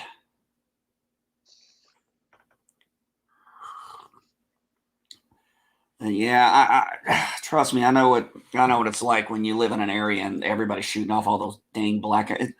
Look, I get setting off the fireworks for a little while, but when you're setting them off at 11, 12, 1 o'clock in the morning, it's like, come on, show a little damn respect for everybody else. Exactly. That's the thing I don't like. It's like I can deal with it at 9 o'clock, 10 o'clock. Okay, that's when you start wrapping up. Fine. 10 o'clock, you got to shoot off your last and then go to bed. But when they're going off at midnight, this isn't New Year's, for fuck's sake. At least then I get it. Oh yeah, I'll get it when it's New Year's. I mean, I'll hate it, but I'll get it. And but I get that. But yeah, after 10 o'clock, 10:30 is stretching it. That's when you should be done by now. If you've been shooting them off for over an hour, you should be done.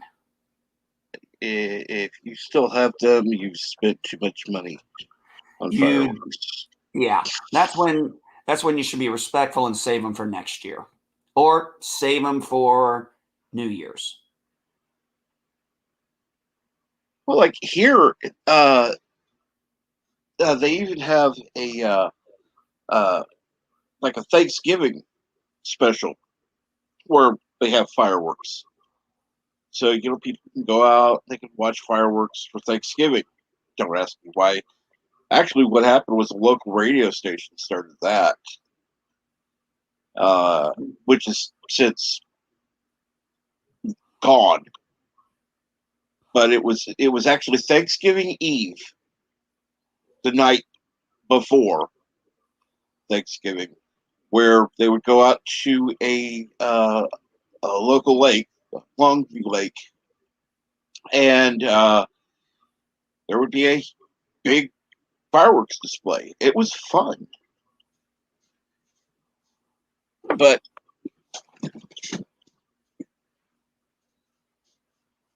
and then individuals started doing that for Thanksgiving night, and again, it was kind of fun.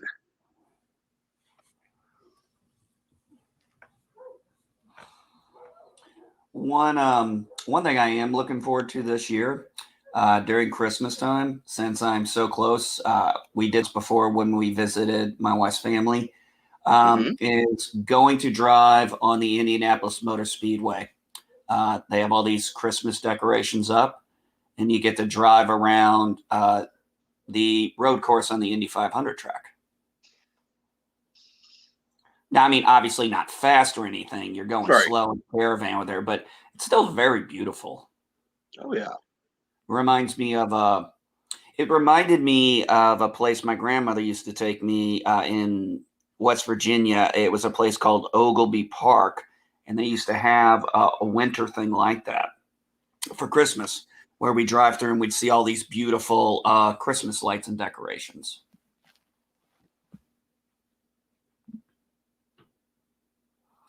Morning, Mountains. How are you doing, buddy? And greetings, Mountains of Elysium. How are you, my friend? How is your afternoon going? Was it already afternoon there for him? Oh yeah, it is currently 2:51.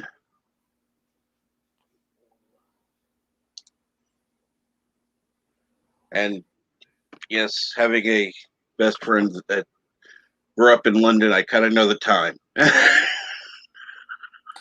Well, the fact that you're able to jump through times like that without even thinking about it is very impressive. Okay. And we got Mountains of Elysium here. How you doing, Mountains?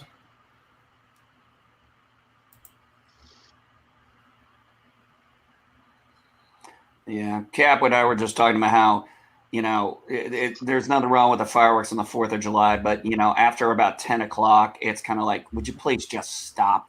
Fire off your last shit and call it a night. Be respectful to everybody else. Yeah. Because it's usually not that many people, Cap, isn't it? It's usually like the same 3-4 freaking idiots every year. Yep. Well, the other thing is these are the same people that are out with they don't have money for food, so they can go buy fireworks. Uh-huh. Yeah.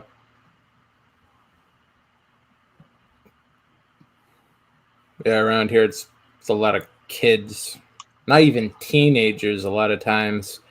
You get like 10, 12-year-olds running around. They have stuff they got up at the reservation and just firing it off randomly. I had a fun one. I think I scared a little kid the other day because my son, when we were going to the lake, we actually saw there was a bench that nobody was sitting at, and it was in the shade. And so I told my son and my daughter, go run over there and claim that thing.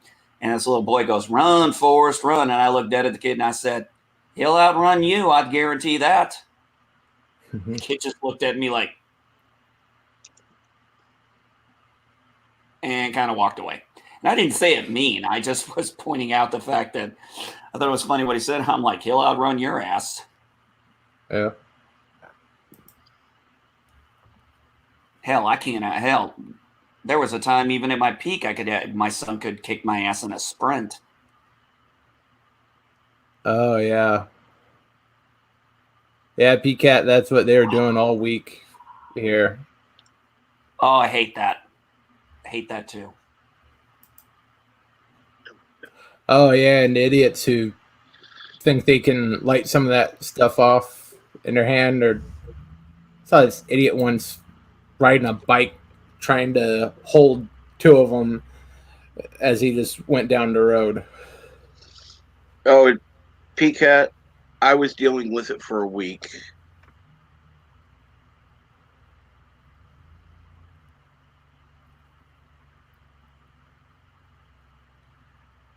One thing I had to do, Cap, when I was working night shift down in Tampa, Florida, I had to, because I was on military base and I was living in base housing, and they hired people to mow the lawns. Well, they'd mow the lawns at the worst time for me. I actually had to not only black out my windows, but I literally put a set of earplugs in my ear. And I would have put ones over my ears if I thought I could have slept with them that way. But I would literally sleep at night with my ears plugged in, during the day with my ears plugged in. Yep. Yep. Yeah, it's just basic stuff you have to do with working overnight. I remember when I used to work night, try to come home, it's just black curtains, nice noise canceling headphones. Just I'd turn up the whatever, I think it was Spotify at the time, or a CD player, whatever I had, just max that out, drown out the traffic, drown out the kids, drown out everything in this damn apartment building that's going to wake me up. Now, the worst for me was I had to finally, I kept getting phone calls from work, and they'd be asking me a question. I said, what fucking time? And one time I finally said, what fucking time is it? And the person goes, who do you think you're talking to? I said, I think I'm talking to the asshole who's less ranked than me, who just woke my ass up. So I asked again, what fucking time is it? He's like, it's 11 a.m. I'm like, don't ever call me again earlier than 4 p.m. I said, do I make myself clear? And I hung up the phone. And after that, I turned my phone off. Feel worse for elderly neighbors who told me they were startled out of bed. I always worry that will cause a heart attack. Yeah, that's a big danger. But people are freaking idiots sometimes. Fireworks are totally illegal here. People still get them. New Year's, Halloween, sometimes bonfire nights. I don't know, the 23rd of June. I guess Bonfire Night is June 23rd. But I've never heard Yeah. of Bonfire Night. I hadn't either. That's something you hadn't told me about mountains, and I've known you for years. Shame on you.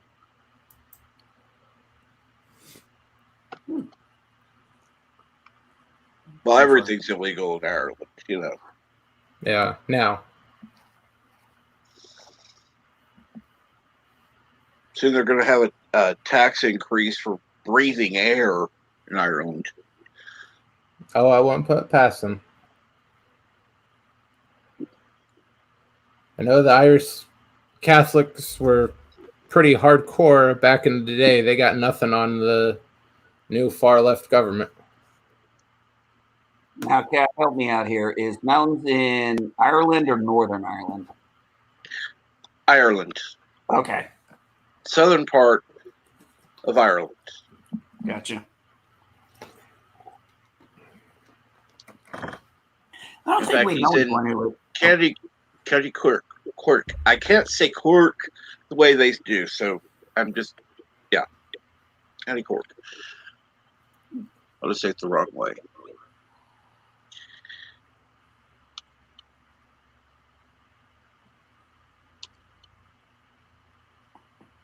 Oh. I love being able to pop my neck. But he has a proper Irish accent, unlike others on YouTube.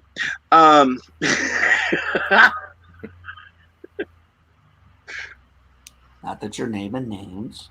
But it's funny because if you actually hear mountains talk, not on a live stream, it's like, can you slow down a little bit? Just a bit. He has to really slow down for live streams because Irish do talk fast. Oh, yeah. It's so amusing to watch drunk people mishandling fireworks. They turned fireworks the wrong way and shot down the street at knee height. Oh, dear Lord. Yeah. Yeah, I've seen idiot stuff like that. A guy With on a bike explosives. trying to hold one of those fireworks as he goes, manages to drop it and run over it. That was hilarious, especially seeing as I was halfway down the block. Just watching them scatter like freaking ants.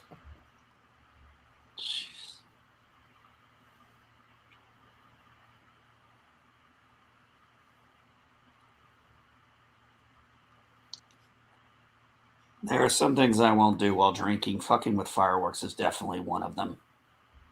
I'm not going to be that guy on the next Darwin video. I wish people around here felt the same way. No, most people seem to think it one of those is an achievement. Yeah. If you don't blow yourself up, you're going to blow someone else's stuff up. And then they're going to screw you up. If one of those morons hit my car with a firework or something and I can't get to work or go where I need to go, God forbid my mother or brother have some type of medical emergency, I'm going to take it out on one of those little bastards. I don't care if they're 10 years old. They just fucked up way too much. At one time, a buddy of mine, he was fucking around with the fireworks, and I said, "But I was like, Zach, stop fucking around with these things." I was like, "Dude, stop it!" And he fucked around, shot one at me, and bounced off my chest, and thankfully exploded after it bounced away.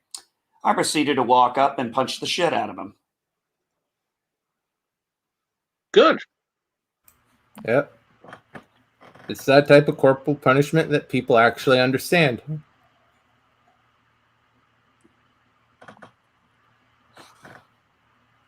Thankfully, he was smart enough, and thankfully, he realized what he did because the next words out of his mouth were, "Fuck, I'm sorry, bro." Yeah, I ain't gonna keep you from getting your ass whooped.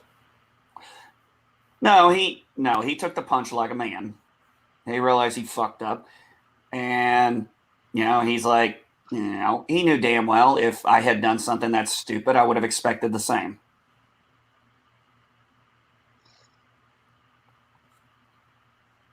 Yeah, just lucky no one got seriously hurt. Yeah. Exactly.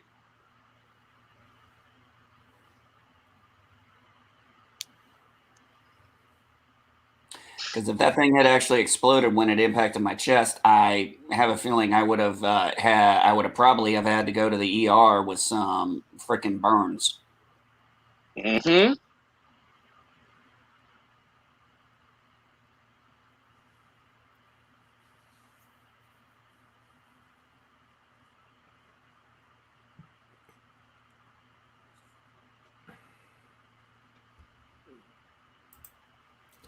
Those firework packs that fire off a couple together or in sequence turned the wrong way and detonated all together. Oh, left a small crater. They turned it upside down, I guess. Yeah. Yeah, they must have screwed with the fuse.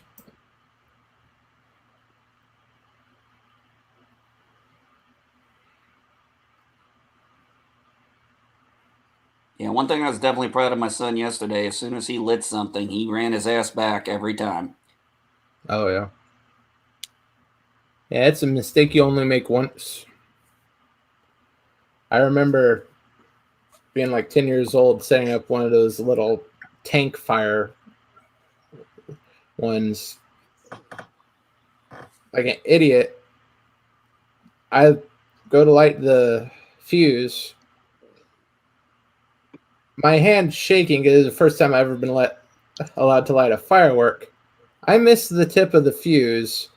I go right to the base. Oh, Shit. Thankfully, it's either my uncle or my dad. They ran up, grabbed me, and as I'm being pulled back, I can see the thing start to go off. yeah, this is back when parents were Thankfully, intelligent. it fired perfectly, and it's just like the 3 little bursts. But they saw what I did and weren't taking any chances. Oh yeah. Well, this is back when parents were intelligent and actually watched their kids when they were doing stuff, not just giving their kids fireworks and go, "Here, go have fun and play."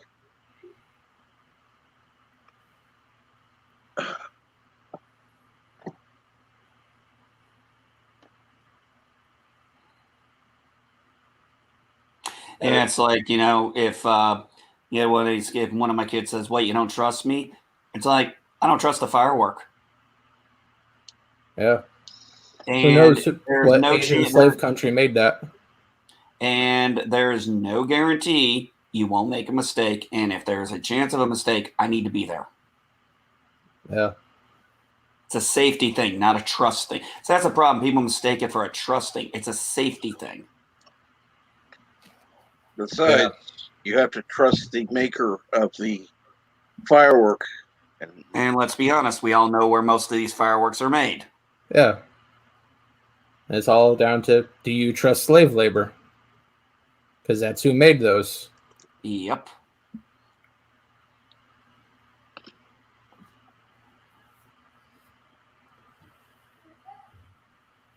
Yeah, thankfully, growing up, they were always good at the safety thing. They had the grill lighter and hadn't kept everything in this nice basically the gutter, because the curb had this big pothole in it, so we could just move everything in there and let it simmer on concrete.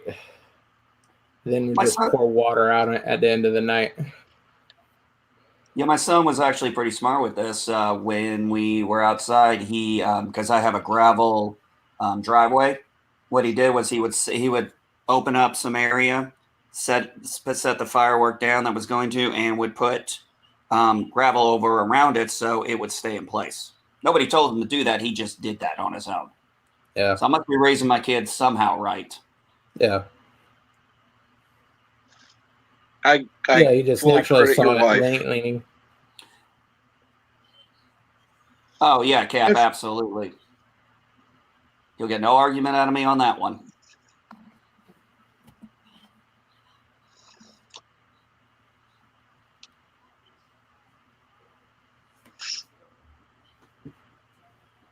Which I have to, yeah, okay, fine. I have to give you some credit too, because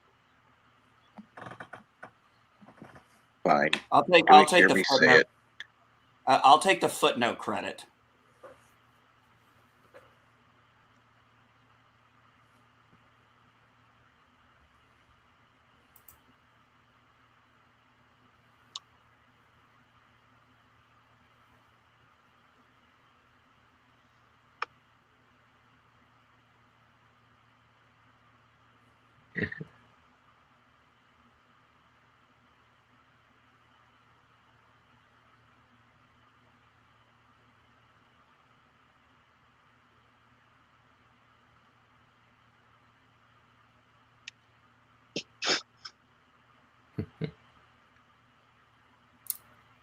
That's actually one of the best representations of Koopa I've ever seen. Yeah.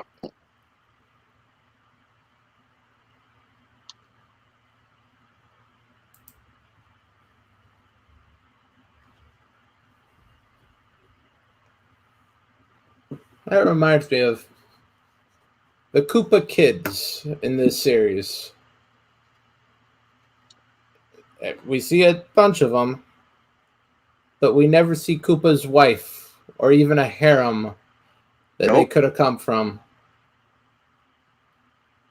Yet he's always kidnapping the princess. Yep.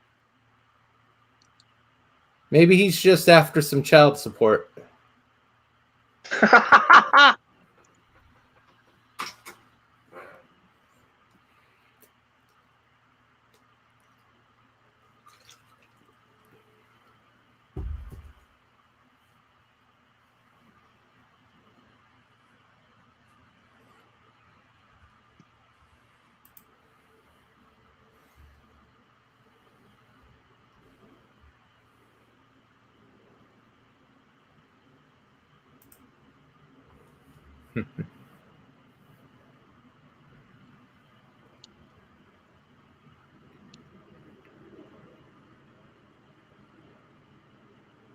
Dang it.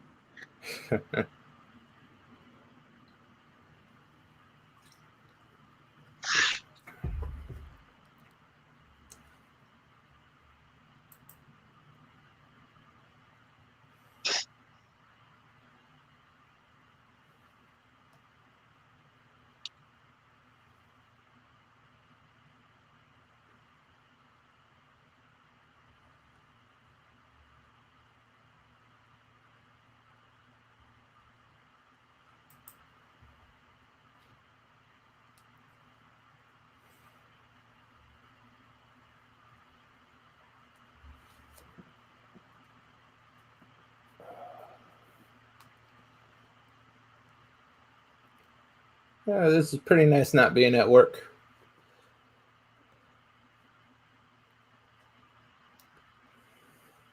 I don't know what's usually going on YouTube during the weekdays. Not too much. I'm usually on now. Well, used to be on now.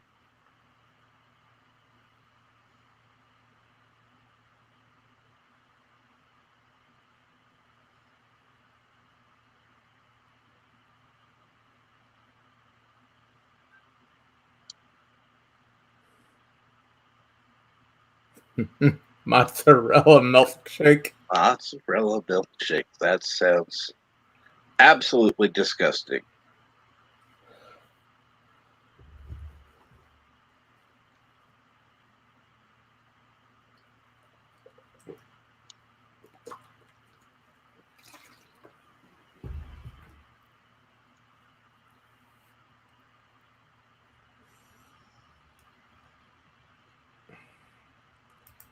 It's been a bit. Drop this link again.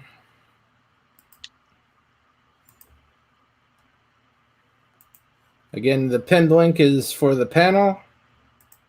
And the link I'm putting in now is if you want to watch the Super Mario Brothers Super Show. This is actually fun getting to watch. Yeah, it's been years, decades since I watched this.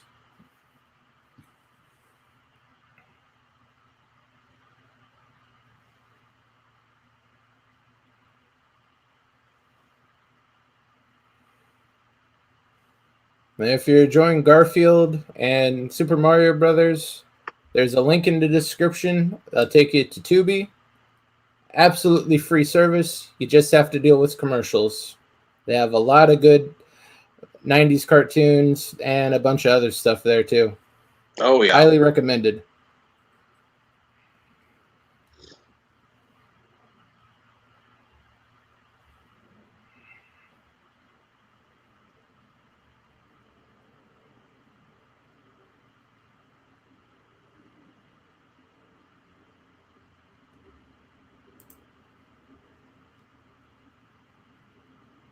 Same place I used to live in college.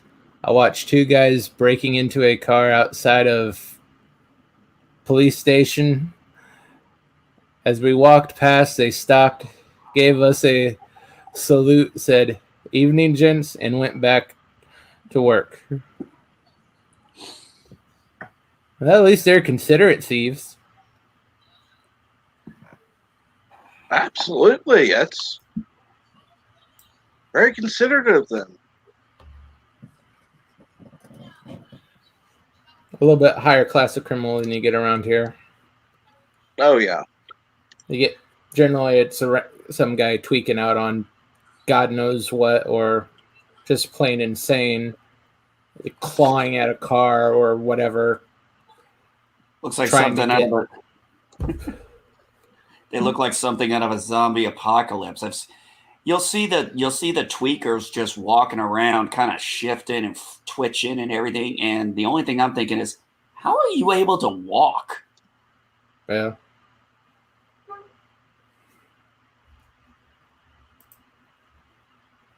Yeah, considerate thieves are just a little bit higher class than your normal tweaker.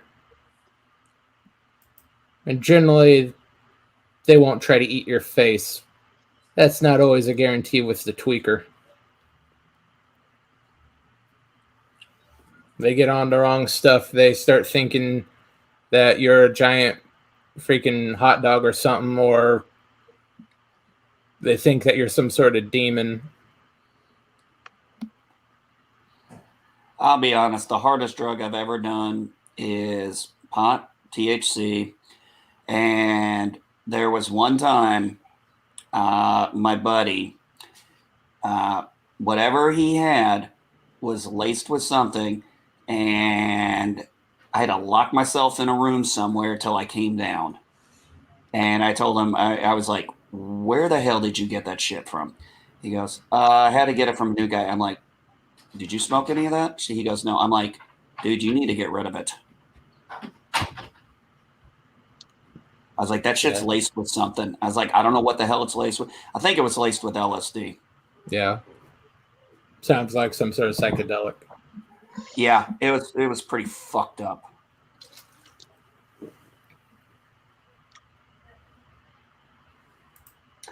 I will not lie. One of the nice things about being able to go to a dispensary and just get my vape stuff is at least I know the product's safe. Yeah.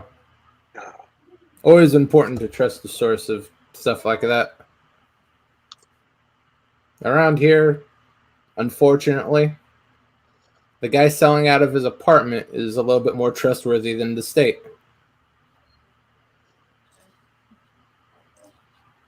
Because the people the state gives the license to and who these pot shops contract with, sometimes they're just scamming the pot shop because these people don't know anything about it. At least the guy who's selling it out of his apartment, he's been smoking it for 20 years. and he knows quality product. And he's selling it for half the price the state is.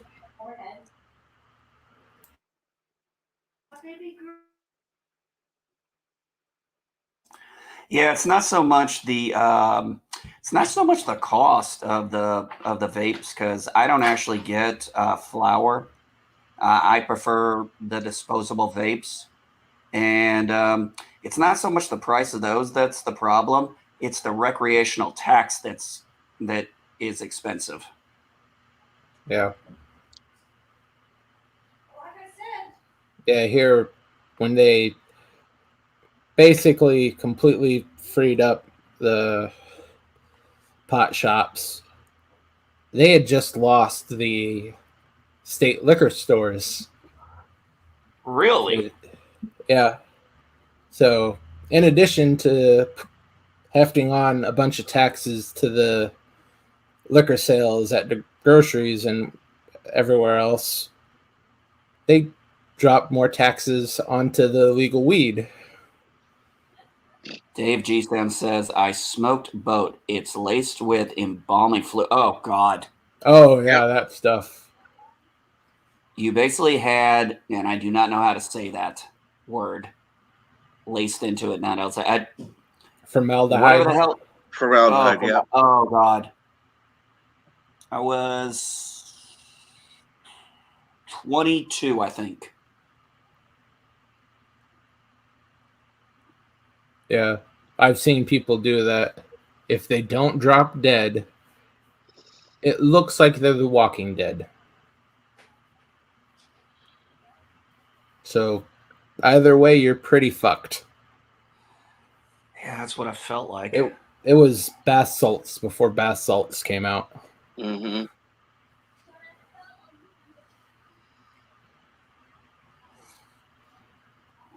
Yeah, I don't bath know how. salts, those are the worst things I've seen people on.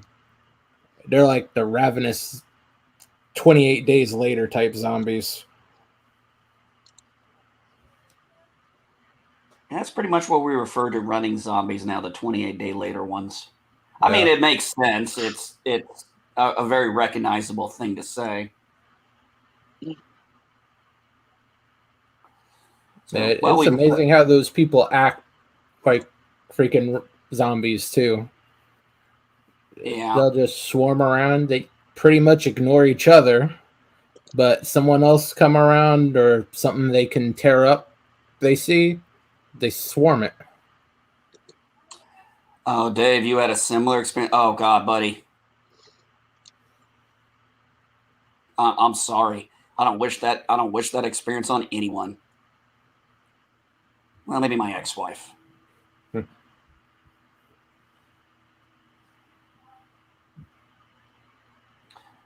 Yeah, thankfully I never had that experience happen again.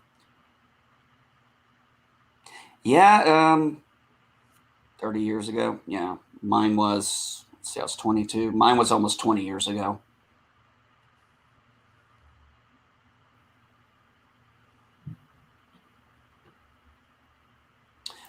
But yeah, this particular THC we got, it's called Cherry Crush. I take a few hits off that at night.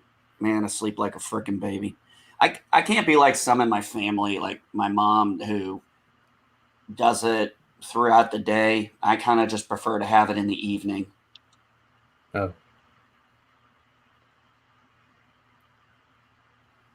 Yeah, I know sometimes I need just a little extra pain relief at night to get to sleep.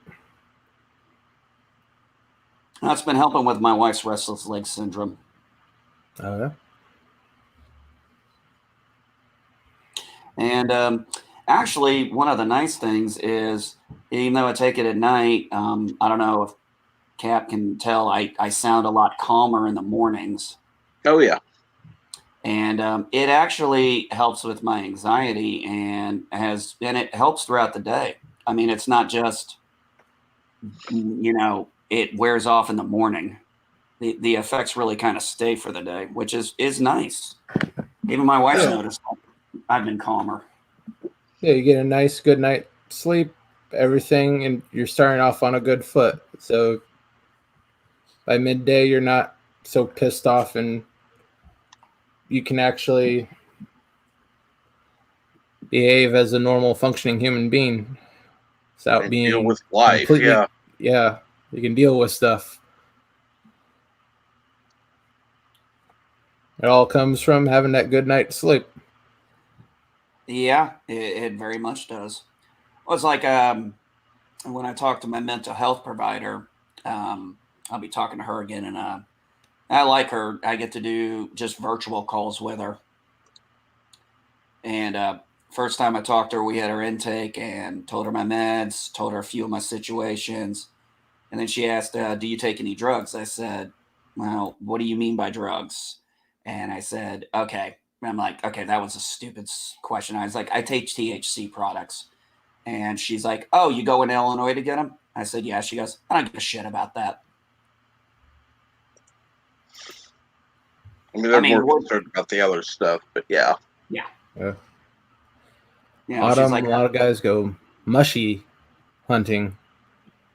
Uh-huh. It's nice to see them getting out in nature, though. One was found sitting on my brother-in-law's garden wall fishing for leprechauns.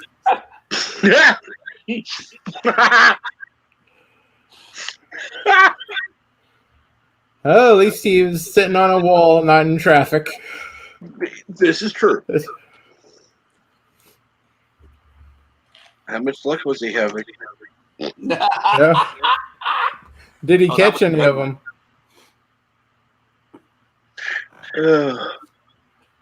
Yeah, I'm sure funny. If he did, he would have split the gold with your brother-in-law. Oh yeah. Oh yeah. Chances are the shroomy, that's what we used to call them, not mushies, we called them shroomies here. They would have probably ate the gold. There were any gold? Yeah, probably.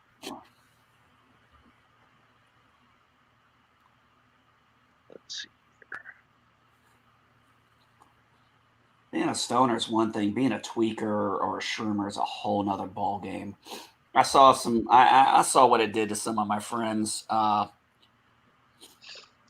back in the day. I mean, I knew a guy who was about 250 pounds, and then he started taking whatever the hell he was taking, shrooms, or I don't think it was crystal meth back then. I think it was the earlier version of crystal meth back in the 90s. Mm-hmm. And yeah, obviously he was I didn't see him for like 6 months. And then the next time I saw him was after he got out of a rehab, and he was maybe 100 pounds and looked like his skin was ready to just fall off his body. His teeth were all fucked up. And I'm like, all this happened in 6 months? Yeah. And his brain was That's actually a pretty long time. I've seen people get fucked up after a couple weeks on meth. Oh, yeah. Well, the thing is, that stuff gets to you fast. And good morning, Bird. Good morning, Bird 035. Hey, Bird. If you want to come up, the pinned comment will be for the panel, and just a little bit higher if you want to watch Super Mario Brothers Super Show. And I had actually I sent him the link on Twitter. Yeah, I like I said, I hadn't seen him in 6 months. I have no idea how long he was on it, but however long he was on it, it not just messed up his body. His mind was shot bad. Yep. I mean, his short-term memory was messed up. His long-term memory was screwed. I mean, guy couldn't remember things he had done with us that, you know, we still talked about. You know, there were things we used to talk about together, things we used to do together. He couldn't remember any of it. Nope. He's like, I don't remember. He's like, I barely remember any of you. Nope. Yep. That's meth that basically takes away all your humanity. If you're on it long enough, you don't know or care about any of your family or friends, and you might as well be a freaking zombie walking the streets. You have a little bit less intelligent than the rabid dog going through the alley. Well, I remember when we asked Mark about his girlfriend Jean. He's like, "Well, what happened with her?" He's like, "Who? Jean, your girlfriend for the past 2 years." It's like, I barely remember even. He's like, "I remember a name, but I don't remember much else." We were just like, "You gotta be kidding me!" You got to remember, we're all 18, 19 years old. We don't know shit. We had no idea what this shit would do. What this shit would do to people back then.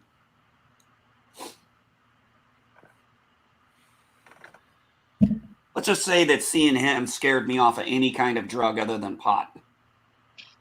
For good reason. Yeah. And let's see.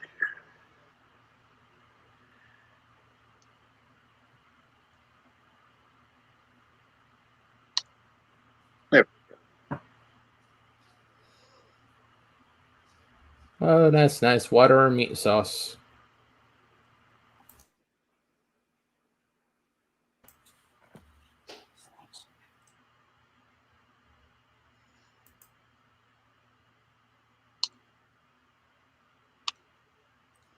Oh, thank God I was able to hit the mute button before I sneezed. Sometimes I don't get that lucky.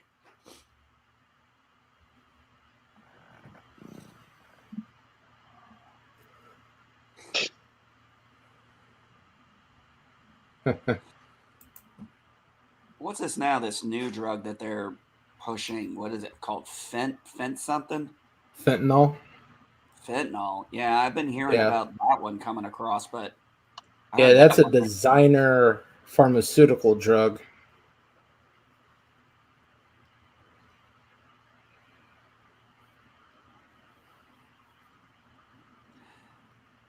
I don't know. Isn't that the one that's making meth look like a Sunday trip?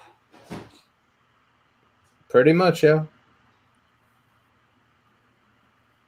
It's more of an opiate replacement than anything. Mm-hmm. It's like 3 times as potent and sort of has, from what I've seen and heard, it has sort of a mixed effect on you. It's a lot like the traditional opiates, but then it has some of the meth behavior to it. And a lot of people, they just cut it with all sorts of shit. Oh yeah, makes it a lot easier. A lot more profitable.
Not very good thieves, are they?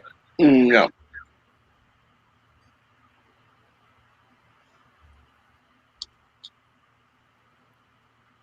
Roller skates. Huh?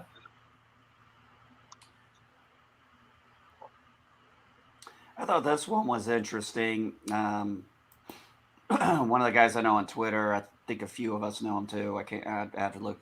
But somebody was he was countering on this person who was trying to say that Kamala Khan's Miss Marvel is very popular and her comics are selling great. I was like, okay. I looked Great it for up. what? Well, I said this. I looked it up.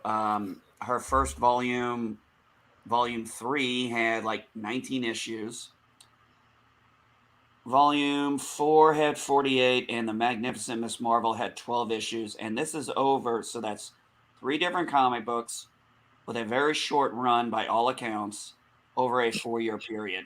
So that tells me if she's popular, it's not translating into sales, and sales are what matter. Yeah. Well, it's probably popular with the Twitter crowd who doesn't read or couldn't identify Miss Marvel in a lineup. It's like when I hear people say, oh, this character's great, this character's awesome. I'm like, okay, what do you what do you know about the character? Oh, well, she's this, and she's this religion, and she's this ethnicity. Okay, what else do you know? She's popular. What else do you know about the character? Deer in the headlight look. Yep. That's the freaking Twitter crowd. That's why I don't respect any of these Twitter fan people. They start promoting it and showing all this stuff is great. They're not buying the stuff. They know nothing about the history. They don't even know anything about the crap that they're shilling. Nope. So it is. Yeah, good for you shilling something that, oh yeah, ethnic superhero. Go away. Talk about something you actually know about, which for most of them, unfortunately, they don't have any knowledge base on any subject. Well, if they were to only stick to stuff they know about, they wouldn't be talking at all. Well, think about it, Cap. Most of their knowledge comes from either a tweet or a Twitter headline, and chances are they probably read the headline, don't read the article. If they do read the article, they probably don't pay much attention to the article they're reading. Well, now, don't forget, they also have other, sources, like 4chan or all the other. Or TikTok. Oh, yeah, TikTok. Oh, yeah, that's a wonderful. Fucking digital brain slugs. Yeah, what's up with all these people trying to get on this vaccine song bandwagon? I'm like, just shut up. I have no idea. I'm like, you're not going to convince anyone who doesn't want to get the shot to get the shot. It's not going to happen. Your stupid little video isn't going to do it. You don't really believe it. You're just trying to get clicks. Let's be honest. Yeah. Let's be honest with yourself. You're doing it to get clicks. Well, they'll get a nice little head pat from the CDC. So I guess that's worth it for them. Then, of course, you got people like Bird who couldn't have it even if he wanted it. Oh, really? Well, he had the first one. His doctor told him not to have the second one. His cardiologist told him not to have the second one. So, yeah. He has medical reason not to get the second shot. And then you've got idiots on Twitter spreading myths about not getting a second shot causing new strains. Then I go to the CDC website, where I don't trust the CDC, mind you. I don't trust them. But I thought, okay, it's going to be a source that most people trust. I went there, checked for variants because of not taking both shots. None listed at all. Yeah. These are the kind of idiots who, if Bird said, I'm not taking the second shot, would tell him, well, you better fucking stay home. And then people like you and me would come in and be like, do you want me to come over there and choke your ass, bitch? Well, it's like, oh, let's see here. He's got a lot of choice staying home. Not. It's like, do we need to choke a bitch? Yeah. Yeah, with all these side effects for those things, I'm surprised people are so willing and desperate to get the shot. But I only got it in order to be able to have surgery. Yeah. If that hadn't been an issue, I would have said, fuck it. Never. Yeah. Well, Yeah, you know it's I'll pretty put it- bad when they have to blackmail people into getting it. I still want my free shit. Yeah, I no got kidding. both shots. Where the fuck's my free shit? Anytime I go to the doctor, they're like, "Have you had the COVID shot?" No. Do you want it? No. They don't say shit afterwards. They're like, "Okay." Yep. They're not pushing it. My doctors aren't pushing it. Yeah, a lot of them know that it's not as great as the government would like you to believe. Oh, now there is another bonus that I've gotten from this. I've been able to walk both into the hospital and into because when I go to the hospital, I just go in the elevator and go directly to the doctor's office. I don't have contact with people that aren't masked. I walk in the hospital. Where are you going? Okay, I tell them. Would you like a mask? No. I walk in, go up the elevator, and that's it. Yeah.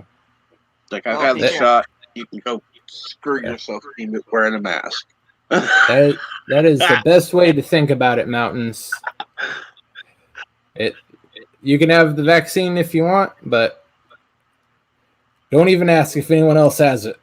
It's Exactly. their personal choice and no one else's business. Yeah, I like what PCAT says here. I have a relative who had COVID, and his doctor says not to take the shot, but more on supporting government banning people like him from participating in society. Yeah. Yep. I've Yeah, actually people called who had it, if you've actually had it, there is actually a danger to taking the shot because it could cause, I believe it's a cytokine storm, and basically your immune system turns against you. That could be life-threatening or at least drastically change your life. Well, But still, they want you to take the shot. Well, I've called out people. They're like, well, and they're constantly saying, well, if you don't have the shot, you should wear the mask. Well, did you get the shot? Yeah. Then what the hell do you care if I wear a mask? Well, then you're going to be spreading. What am I going to spread if you've all gotten the shot? Let's see here. They've asked me. It's like, well, what if you got it? Where have I gone? Where have I gone? I come here. That's it. Everything else I can do virtually, I do virtually. Literally, there's nowhere I could go at that time. Like, no, screw you. Yeah. Besides, even the hospital doesn't have the right to ask you, have you had the shot? It's a good idea when you're talking to your doctor, but if it's the security guard up front, you can just flip him off because he doesn't have the legal right to ask you that. Oh, that is a violation of HIPAA.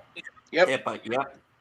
All these bans and incentives to get people shot, like even those lotteries they're given to people, those are violating HIPAA, the 14th Amendment, and the American with Disabilities Act. All that stuff they're doing is illegal, and people just need to just realize it. And when they present with the trying to stop you, just tell them about those three things, and if they push it and they stop you, file a lawsuit. We need to get this stuff in the legal system and push it up to the Supreme Court before they expand it so we can just kill all this bullshit. Well, Resolute, I will not be surprised in the next. Okay, I will not be surprised in the next 2 years. You see class action lawsuits pop up against. Oh, there will. Well, they will try. Unfortunately, yeah, they will try. At this point, they can't. No, there's not enough time. That's why I said. Well, forget about that. They've already signed. You had to sign the fact that you give up the right to a lawsuit from the vaccine. You have no rights, none. And then you're gonna see advertisements. Did you or someone you know have complications or death due to COVID shots? If Oh so, yeah, call that's this number. And you can call me a tinfoil hat. I'm not a tinfoil hat guy. I just know patterns. it'll come up. Yeah. You're right. Yep. It's inevitable. Just like that mesothelioma stuff. It's going to happen.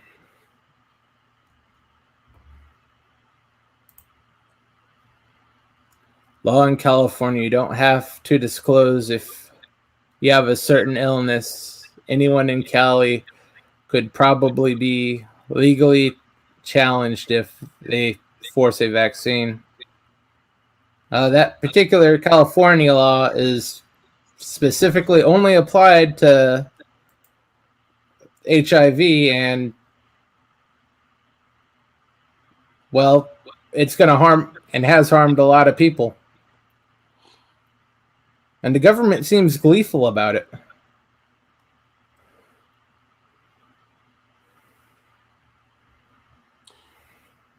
Well, let's be honest. This is the same. They have the same government where they're recalling their governor for the second time in my life that I know of.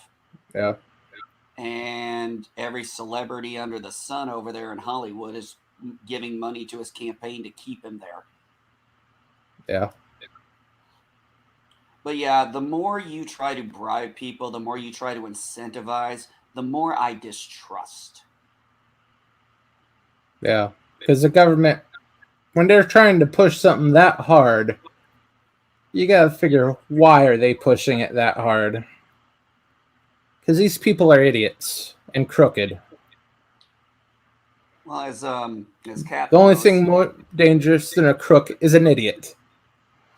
So they're the most untrustworthy thing on the face of this earth. well, as Kat knows, and I think you do too, Resolute, I'm very into American history. Well, history in general, but focus mostly on American history. And I do focus on American civics. So when you say something, violates yeah, I agree. It does violate the 14th Amendment, hands down. Also, if you ask the question, you could actually say it's a violation of your Fifth Amendment rights, because if they ask you and you don't say anything and they reject you for that, you could say that's a violation, Mike, because you're trying to incriminate me. You could make an argument on that, I think. Yeah, there's tons of legal arguments you can make about it. That's why I said I think there will be class action lawsuits attempted. I believe we're going to see them in the next few years. They're going to. There's already, I guarantee, there are already legal offices already strategizing this. They're planning ahead. I firmly believe that. Yeah. Especially seeing as everyone you took that shot, you're forced to sign that paper giving up your right to sue. And to get the shot in general, you're coerced into do that. You're not doing that of your own free will. Which right there, by your definition of saying it like that, does violate the 14th Amendment. Yeah. Yeah, you can basically just translate all the pro-abortion arguments they made leading up to Roe v. Wade into this vaccine. All you have to do is substitute the wording, and it fits perfectly.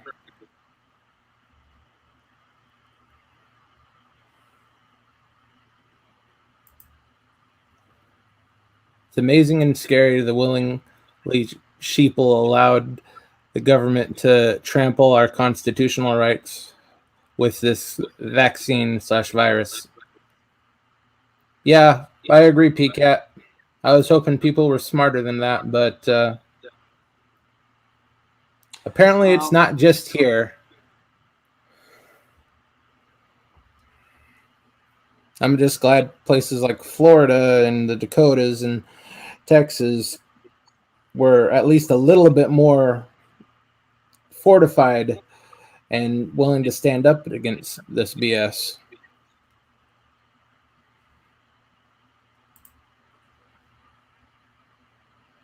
You have to stop and think why anyone tries to convince you.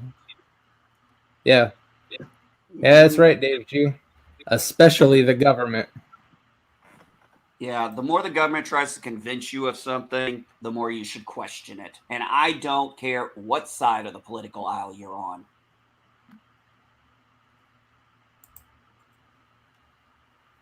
When our senior government minister thinks one car is enough to share between 10 families, what type of retard is this guy?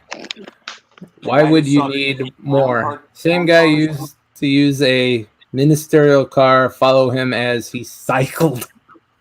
Sounds like this guy saw one too many clown cars. Well, him being a clown, he'd think that's normal. Yeah. How can anyone trust such F-wits when they think like that? Yeah. That's why I prefer a nice luau every, say, 8 years, 4 to 8 years. And we, quote unquote, retire all the politicians in Washington, D.C. We have a great luau, great party. Then we go up to the volcano, and in you go. I still say they need to fight it out. Let the one survivor, be president for the next however many years, and then off the volcano with him. That might work. That definitely sell pay-per-view buys. Did you ever hear George Carlin's thing about the death penalty? It says, if we're going to have it, let's liven it up. And he said, I guarantee you people would tune in. It was like a thing he talked about, human bonfire. Oh, man, did you imagine that at the halftime show? You'd have people tuning in, don't care about football to watch this shit. Welcome to the halftime evangelical. Please send us an offering. Human bonfire. Sponsor, Richford Charcoal. and Budweiser. Oh, yeah, he would say this. He said that. He was like advertising. He goes, Budweiser would be on this shit in half a minute. Yeah, they're on everything else. Maybe have the Clydesdales come out there with the people who are going to light the bonfire. That would be a good touch. The 9 most terrifying words in the English language are, I'm from the government and I'm here to help. Completely agreed. Agreed. The only proper response to that, load a firearm. And welcome Crimson Mist. Good old St. George. I was, see, this is something that bothered me, is when you try to, okay, and I think we've all had this maybe happen at some point, whether it's your local government, your state government, the federal government, you've been opted into something without your knowledge, and you are required to opt out of it. Instead of you having the option to opt into it, you have to actually opt out of it. But you have to have the knowledge that you were opted in to begin with. Exactly. Yeah. It's like my wife told me, and I didn't even realize this. Like, for example, the child tax credit. Apparently, we were opted into getting, instead of getting it in our taxes at the end of the year, I guess they're going to do it monthly. And we were all opted in unless we wanted to opt out. Unfortunately, we didn't know about it until after that expired. That deadline expired. So I'm like, so I was opting into something I didn't know about. And I was supposed to opt out, and now I can't or I never had a chance to make the option because the expiration date happened. Yep. Isn't bureaucracy fun? They can screw you 6 ways from Sunday, And then blame And then you. they tell you, hey, you volunteered for this. We gave you a chance to opt out on page 809. Well, all you have to do is go to the Meanwhile, you've website. only read the first 6 pages. Oh, Crimson Mist, you have that comedy album? Awesome. I used to have it on DVD, but I used to have that and a few Dennis Leary's, but when my truck was broken into, they stole my DVD player and all my DVDs. I'm sure the guy I'm sure when the guy opened the duffel bag, was hoping there was more in there than my PT gear from work.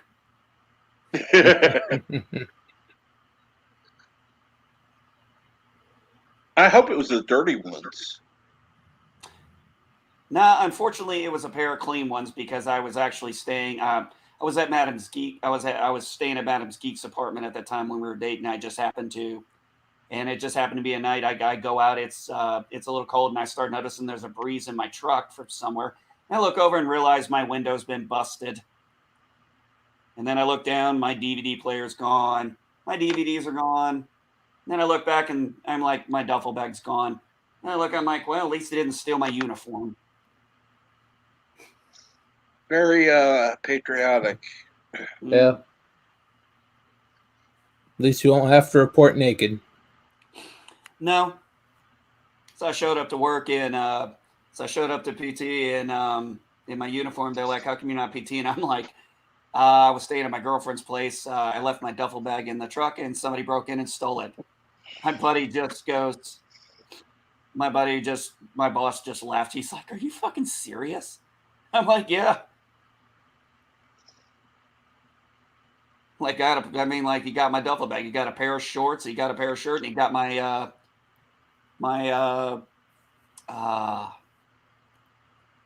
what do you call it? Shaving kit. My shaving bag that had my soap and everything in it. Oh, and a towel. He got a towel. Got a real big haul, didn't he? I like that. You can keep the PT gear, buddy, because I don't have it back. Because I can't fit in it anymore.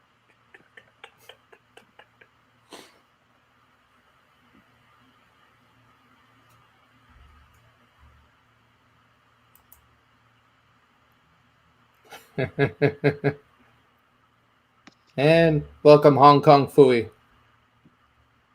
Good morning, Hong Kong Fooey. Number one super guy. Yeah, I have to have time to finish watching that DVD collection. I got it about a month ago, and I watched maybe 2 or 3 episodes and haven't gotten around to the rest of it. Yeah, I like what Mountain says. Yeah, ain't that the truth? Love the conversation. Your website isn't clear which forms are required. Each page contradicts the other. The response to me was, if you log into our website, you can find out what you need.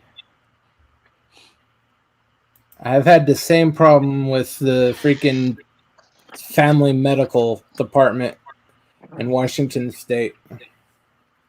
It's to the point where screw them, screw the disability insurance. If none of you guys are going to cooperate with me, just if you really care that much about $3,000, fucking sue me. They'll just send it. They'll send it to a collector, maybe.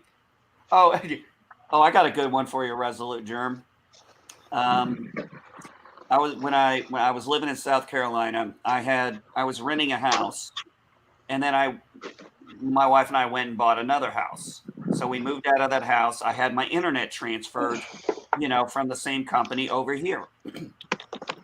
What I didn't realize at the time was they had changed my account number on my internet.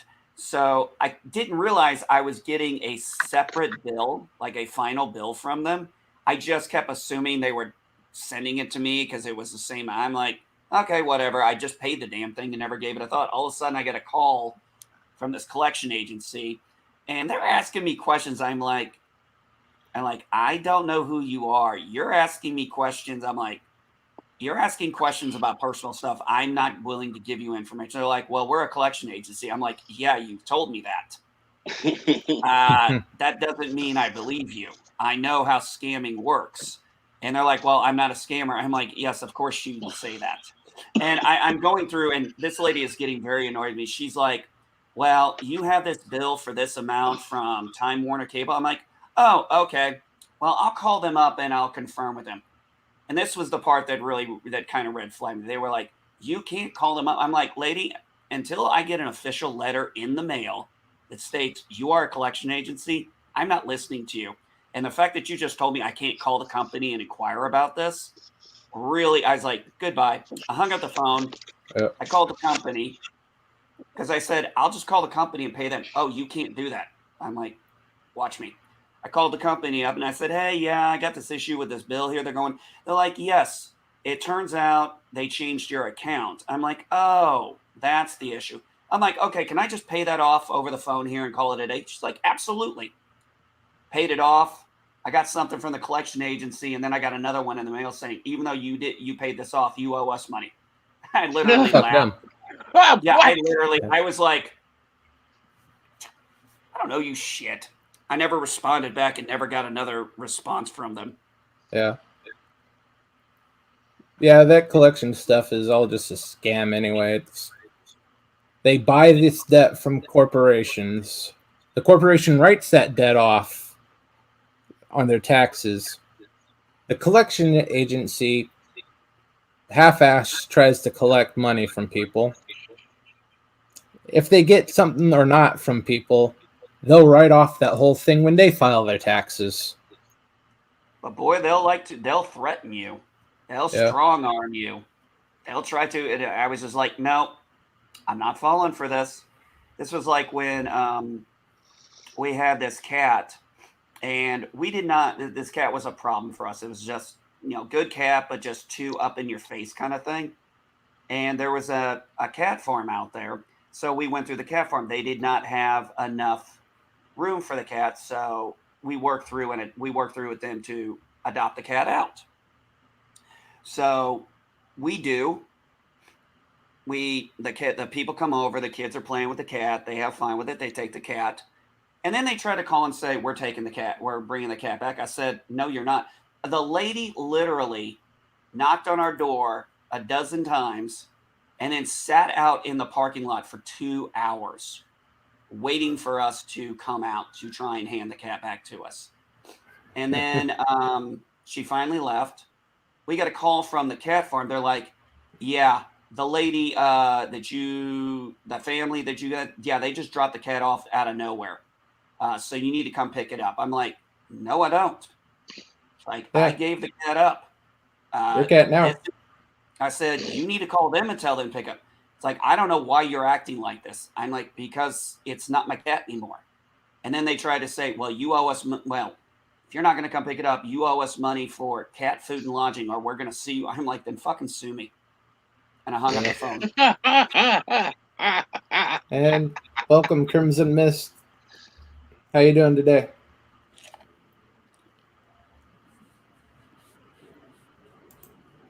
And we've got Death by Saber. Hail, Death by Saber.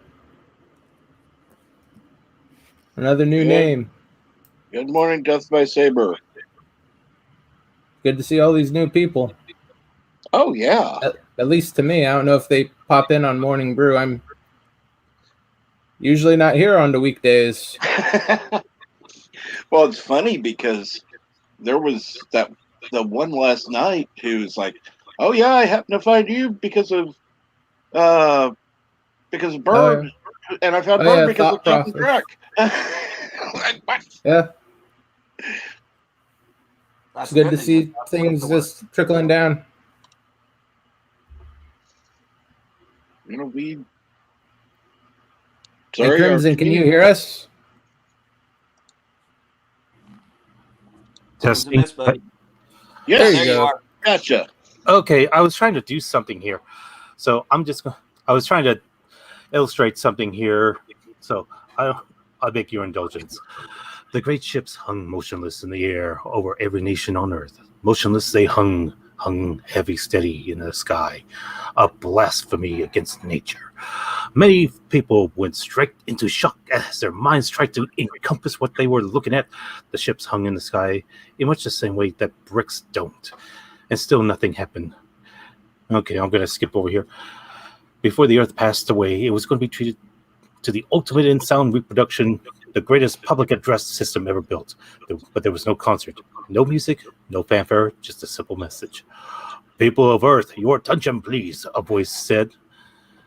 And it was wonderful. This is Prostucnit Volgon Jelts of the Galactic Hyperspace Planning Council, the voice continued. As you will no doubt be aware, the plans for development of the outer lying regions of the galaxy required the building of a hyperspatial express route through your star system, and regrettably, your planet is one of those scheduled for demolition.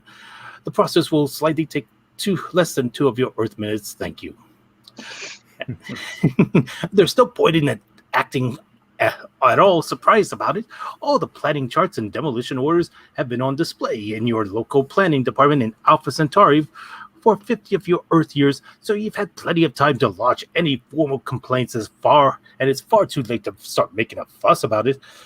And then, by the time somebody somewhere must have manned a radio transmitter, located a wavelength, and broadcasted a message back to the Volgon ships to plead on behalf of the Earth, nobody ever heard what they said, but they only heard the reply. Thus, PA slammed back into life and said, but the voice was annoying. It said, "What do you mean you've never been to Alpha Centauri? For heaven's sakes, mankind. It's only 40 light years away, you know. I'm sorry, but if you can't be bothered to take an interest in local affairs, that's your own lookout. Energize the demolition beams." Light poured out into the hatchways. "I don't know," said the voice on the PA. "Apathetic, bloody planet. I've no sympathy at all." It cuts off. There was a terrible ghastly science, and then the Volgon fleet coasted away into the inky starry void. Okay, there we go. That was, of course, from Hitchhiker's Guide to the Galaxy. That's what it sounded like. That's what it was. Because that conversation about opting out and finding out you have to opt out instead of the government saying you can opt in. Yeah, that's pretty much what it reminded me of. I can see the resemblance. Yeah. Oh, you do streams too, Death by Saber. Cool. Yeah, that'd be interesting. Let's see here. When do you usually do your streams?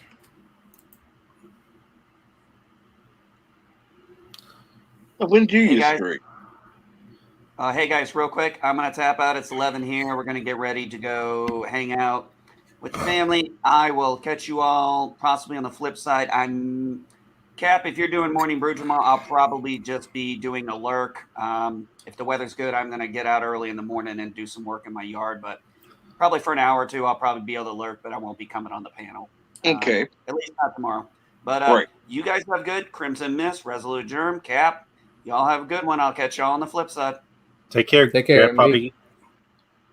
And Death by Saber. I'm always looking for people to collaborate with. That's half the fun. Yeah. I mean, none of us are here for money. Stream at night, 7 to 9 p.m. What time zone? Pacific. Okay. That might be doable. I should be off work at those times, so. And Let's just see how the resolution schedules work out. And just to let you know, I do a Saturday show on Mixler. Although I was trying to work, I've been dealing with a new software that would allow me to broadcast on YouTube. Seem to be running into some problems, but I'm working on that. But I usually do my shows on another platform. So, and it's Saturday morning. So, and this past Saturday, I did a show in the latest tribute to someone always a big influence. That was Carl Sagan talking about SETI and the search for extraterrestrial life and all that. So that was turned out to be a good show. Yeah. So Yeah, you should probably collab with Elihu, who he's really into that stuff. we'll see. I would like to get some, once I get done with the Sagan stuff, I want to branch on to other things, because I used to listen to a radio show called Over the Edge, and they did a thing called Universe, and they would play clips from audiobooks and lectures on astrophysics and astronomy, and while music is playing in the background, and it was quite fascinating. He even a couple times would veer off into playing some old time radio with Space Cadet Tom Corbett from like the 50s. So that was very trippy, but you can find that on YouTube as well to listen to. Nothing like old time radio. Yeah. Well, it seems pretty obvious that's fitting. I'd be reading it today because today is X Day. It's the holy day for the Church of the Subgenius, which I am a member of, and disappointed but not surprised, the flying saucers have not come. But on the flip side, I get to enjoy some coffee rum I got over the weekend from a local distillery, and it's good stuff. So I've been enjoying that. Yeah, that's a good consolation prize, to not having to flying saucers. Yeah, and it's an excuse to just do some more party. And I was hoping to do something like that this morning, but again, I can't see. I'm having problems trying to make the my software, which is a DJ software, try to work with connecting to my YouTube studio. But once I get that done, so now I'm on 2 platforms instead of 1, and I can do other things with it as well. So I'm trying to work the details out, and I'm also working some other things in the background as well. So, so I'm making but I am making progress. So slow and but steady progress, kind of like a glacier in my case. But enough about me. How's everybody else? Not too bad. Not too bad here. And just by Saber, since you're on StreamYards, the pinned comment, if you want to come up on to the panel and talk with us, feel free. Absolutely. Come on aboard. We won't bite hard.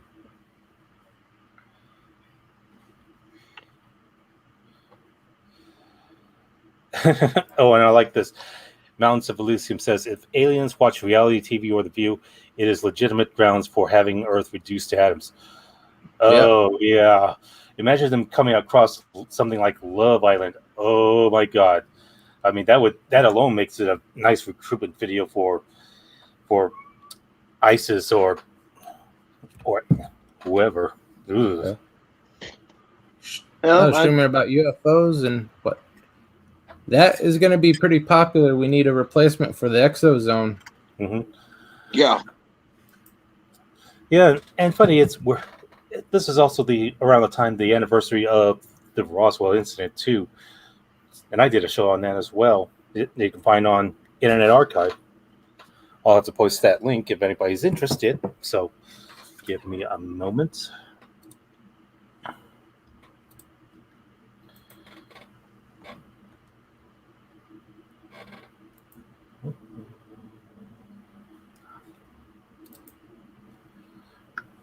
Okay, you're a moderator now, so you can go ahead and drop that into the YouTube.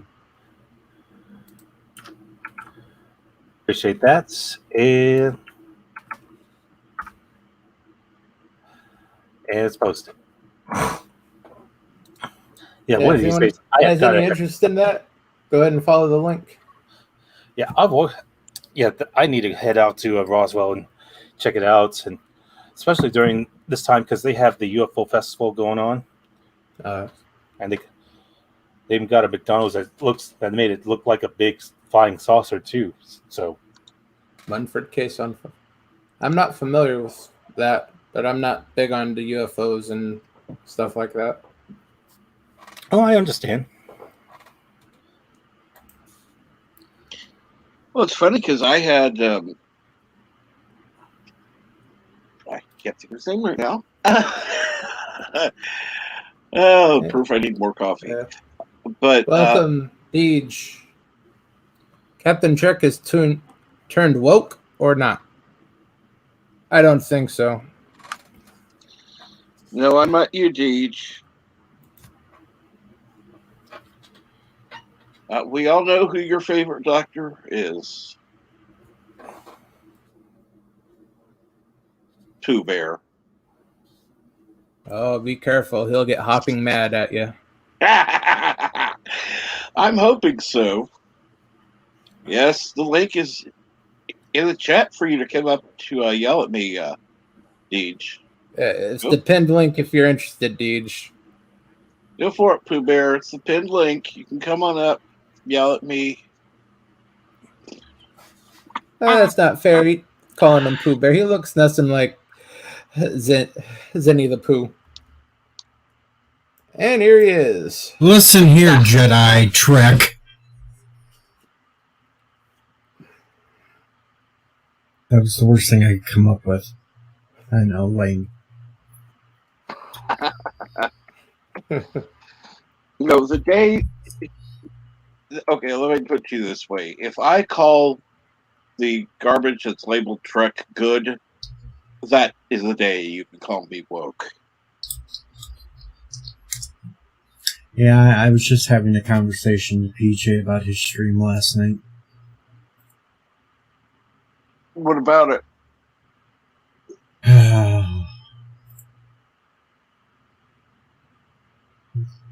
I really don't know if I should get into it, but it kind of made me want to bash my head against the wall for a while.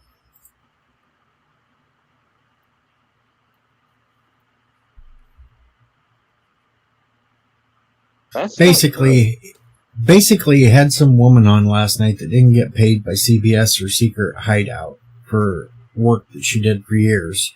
Yet she'd still go back to work with them. Oh yeah, Orville Nation stream last night. Because she loves the work they're doing over there. If you keep coming back after they don't pay you, what incentive is it for them to actually pay you? Exactly. And you let her go on for so long. Yeah, 3-hour stream. Oh my God. Did they ever get to a point on that? I'm glad I missed it. It took maybe 5 minutes, and I mean, this is one of the first times I can honestly say I'm glad I missed a stream. I really had to bash my head in when she praised Kurtzman. Oh my fucking God. I flat out told PJ, I said, you ought to be glad that I was in bed sleeping last night, because I would not have been able to keep my cool on some of that crap. Oh, yeah. That definitely would not have been one for me to be on a panel. Yeah, she definitely took advantage of Orville Nation on that to shill that GoFundMe. The only thing I can say is later in the thing they did show the GoFundMe link. She wasn't making no money from the watchers. Good. Maybe one or two of them, but nobody else was dumb enough to throw in for that one because no. Yeah. Yeah, I think PJ just heard, connection to CBS, and you have a GoFundMe quote-unquote charity link. Because I didn't get paid for him, so he probably thought there would be more hate towards it. No, there was no hate towards it. No. And the people in the chat were certainly letting it be known. Yeah. I started tuning out when she started bringing up what was it? The reservation, the Sioux Nation or whatever, Lakotas. When she started bringing that stuff up, that's just okay. This lady has white savior complex. Goodbye. I don't care if she had some type of connection to the tribe. She's no, I don't trust you. And she contradicted herself so many times during that interview. First she wants paid, then she just wants some recognition for the tribe. And it's like, alright, what the fuck are you talking about? And then when she said, well, I was part of the team that was to have discussions with them during the first season, and I really loved the direction they were going, but then started to think, well, maybe since we're getting this complaint from people that they can't let their kids watch it because of everything that's going on, that maybe we did go a little far. I don't know. I don't know. Really, I'm sorry. There was no point in Star Trek, any of the series, where you're going, should I or should I not let my kids watch this before Secret Hideout? Yeah.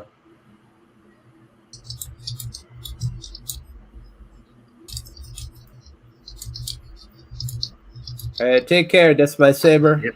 Take care, Death by Saber. I'll look for you on Twitter.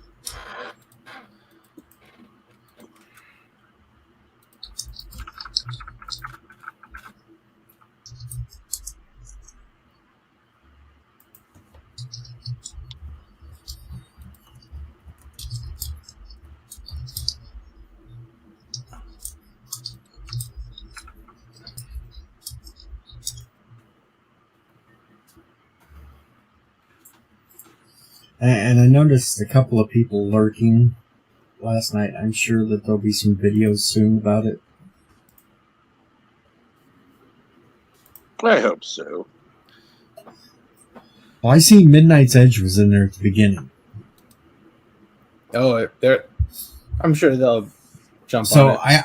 I got a suspicion that there may be a video in the next couple of days, because they only said something right at first, then didn't say anything the rest of the time, but I'm sure they were lurking, listening to this.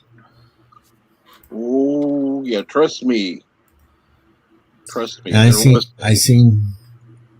think I seen Mexican Iron Man pop up at one point in there, but then went quiet too. I doubt Mexican Iron Man will do. Yeah, but the thing with him is he could relay the message to others that would be interested in it.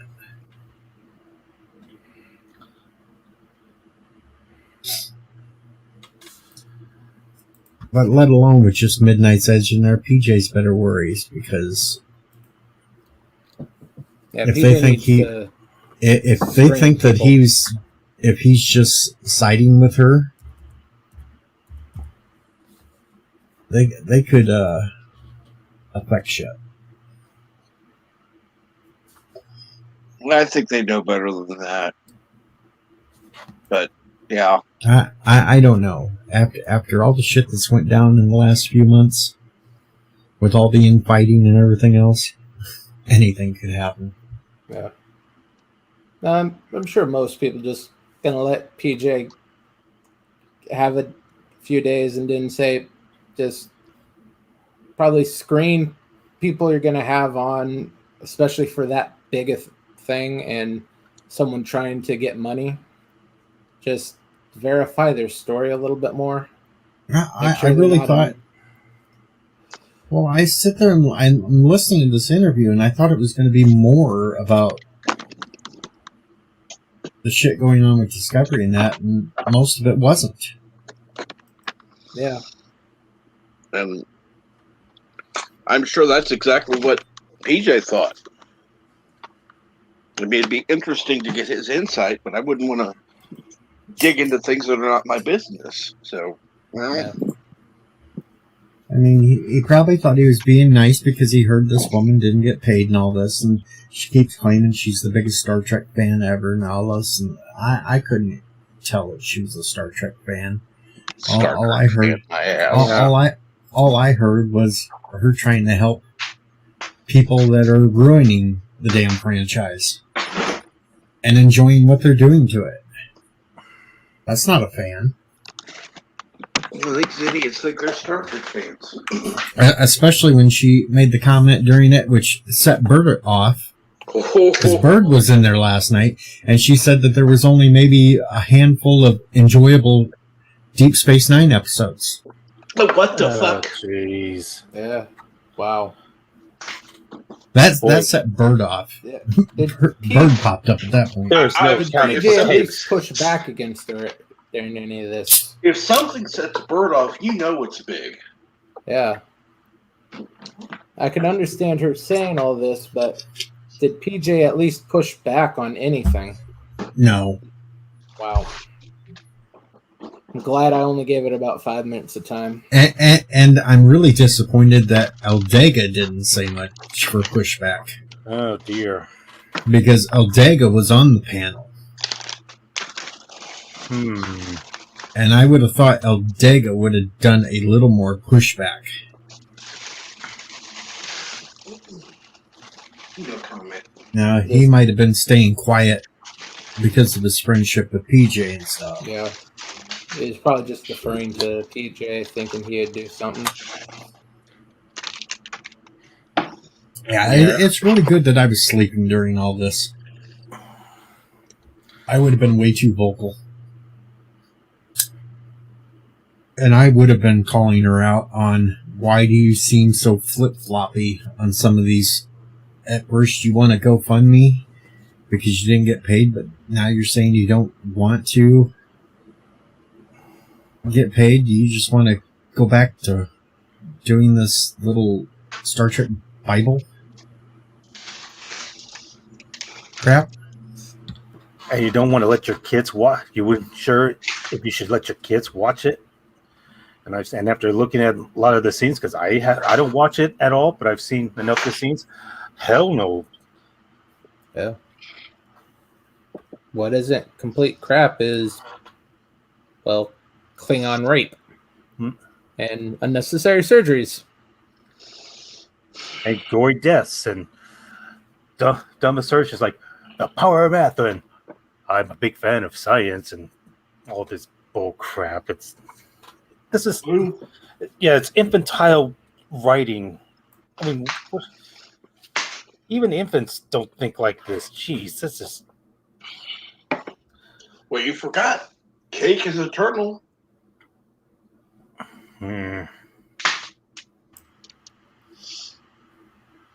a turtle is more like a brownie. Oh, and don't forget my favorite. Doesn't taste bad for shit, does it?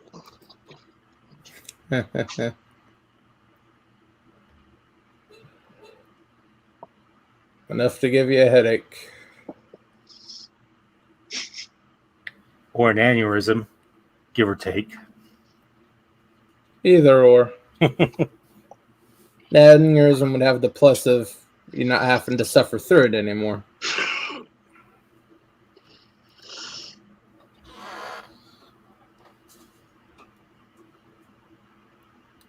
Yeah. Oh, I just...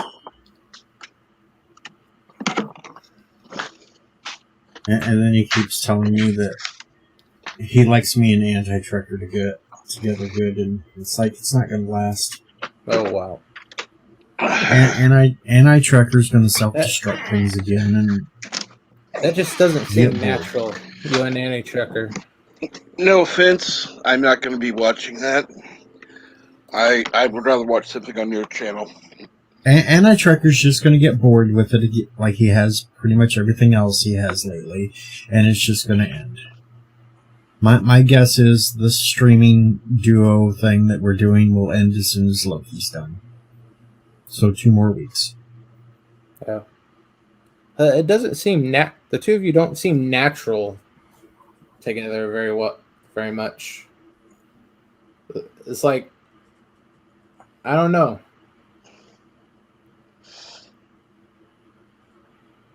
Maybe if you add a bunch more people to it. But I think I tuned in once, and it's just the two of you for that little bit. I don't know. It was like last week I got up there and then he started letting all kinds of weirdos up there and it's like I left because it just got too unbearable. Yeah, I know he's having the health and concentration problems, but keep a little bit more control. Can't keep letting them ones up like Kermit that just interrupts everybody all the time just to say something weird.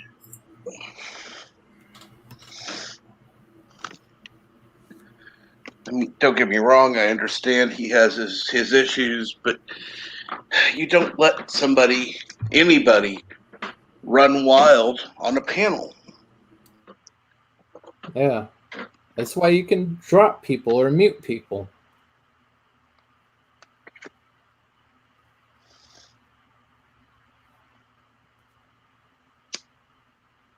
I mean, everyone here is very well behaved, but if you started spouting off crazy shit, if you suddenly turned into Live at the Live Shack, I would have no problem dropping you off or muting you. You just have to keep control. Michael Burnham is the best ever. Oh, dear. Then I could do something like this. And I can unmute myself.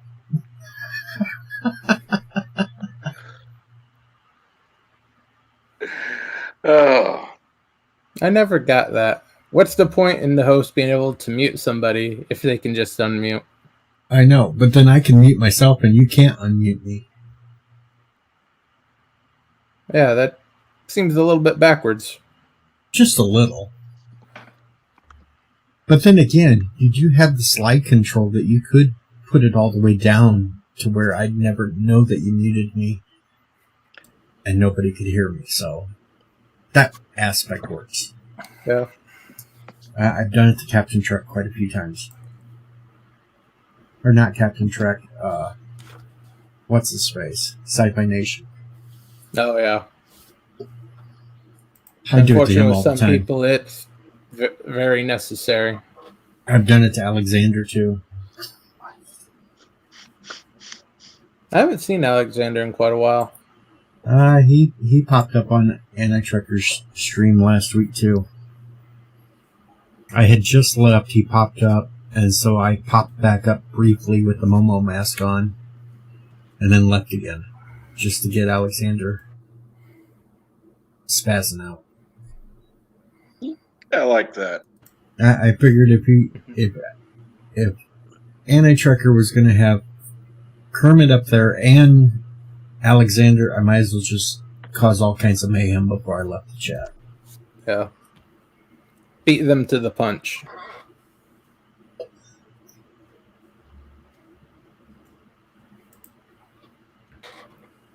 Hey, Darren Wagner's going to have to subscribe to the Germ now. Hey, hello, Darren. Good morning, Darren. Morning, Darren.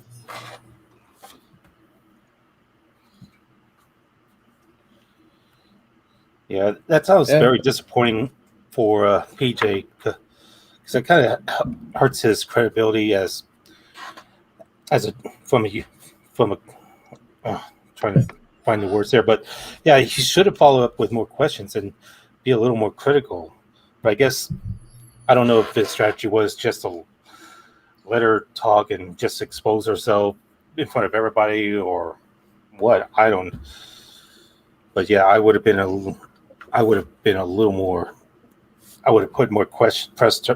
more questions about all this because that just doesn't make sense. Yeah, especially for 3 hours. Mm-hmm. And I also just saw that Mecha Random posted a video about is Kurtzman's Trek a toxic workplace. I don't know if it has to do with this lady here or if it's something else. So, because it says actors were terrified. I haven't watched it yet, so I'm.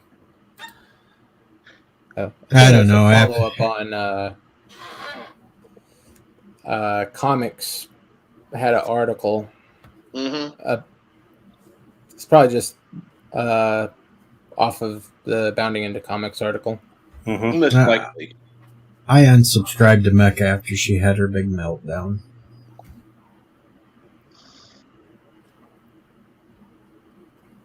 Yeah, I think actually YouTube may have unsubscribed me from Mecca. I don't get any of the notifications, and I wasn't actually watching any of the content anyway.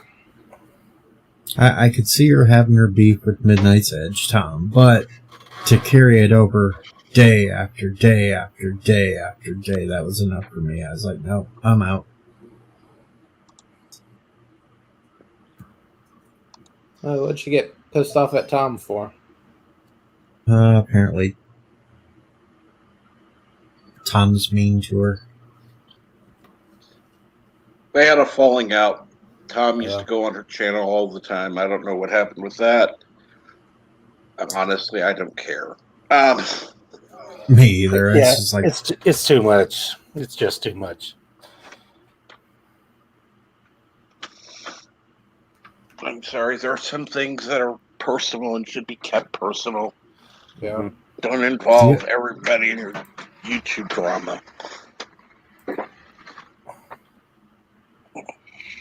Yeah, I swear there's times I just want to just say, the hell with it all, and just purge everything.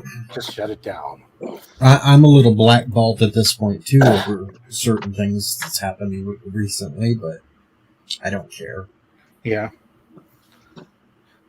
I left the stream in the middle of it, but the rest of the stream didn't entail anything to do with me, and it was better that I leave than go off because I was extremely pissed at things that were said in the private chat to me, and I just said, instead of blowing up, I'm just leaving.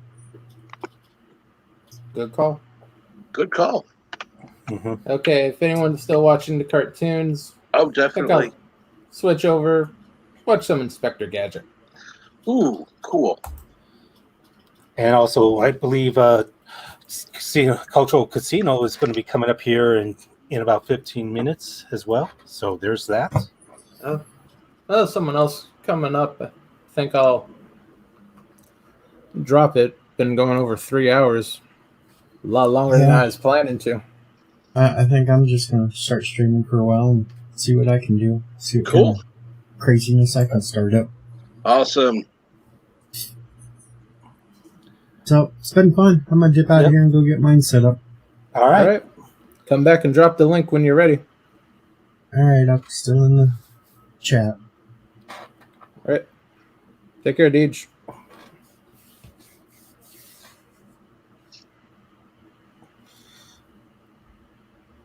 And I'll again drop the link for the cartoons.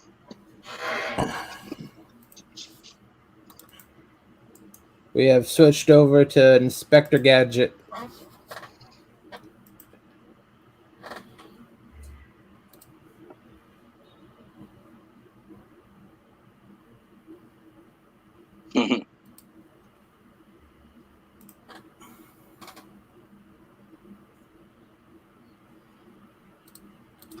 All right.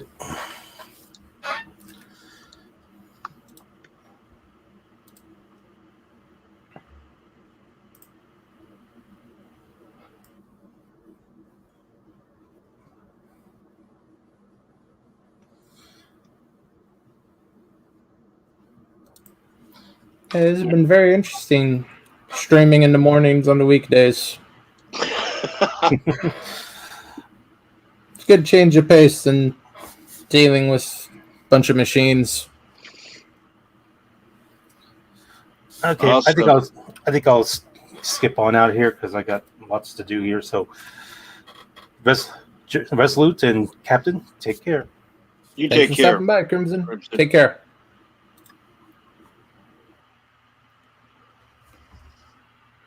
I think we'll shut down. Yeah. Deej has posted the link. So we're going to shut down here, and I recommend everyone head over to Deej. Thanks for coming by, everyone. Have a good day.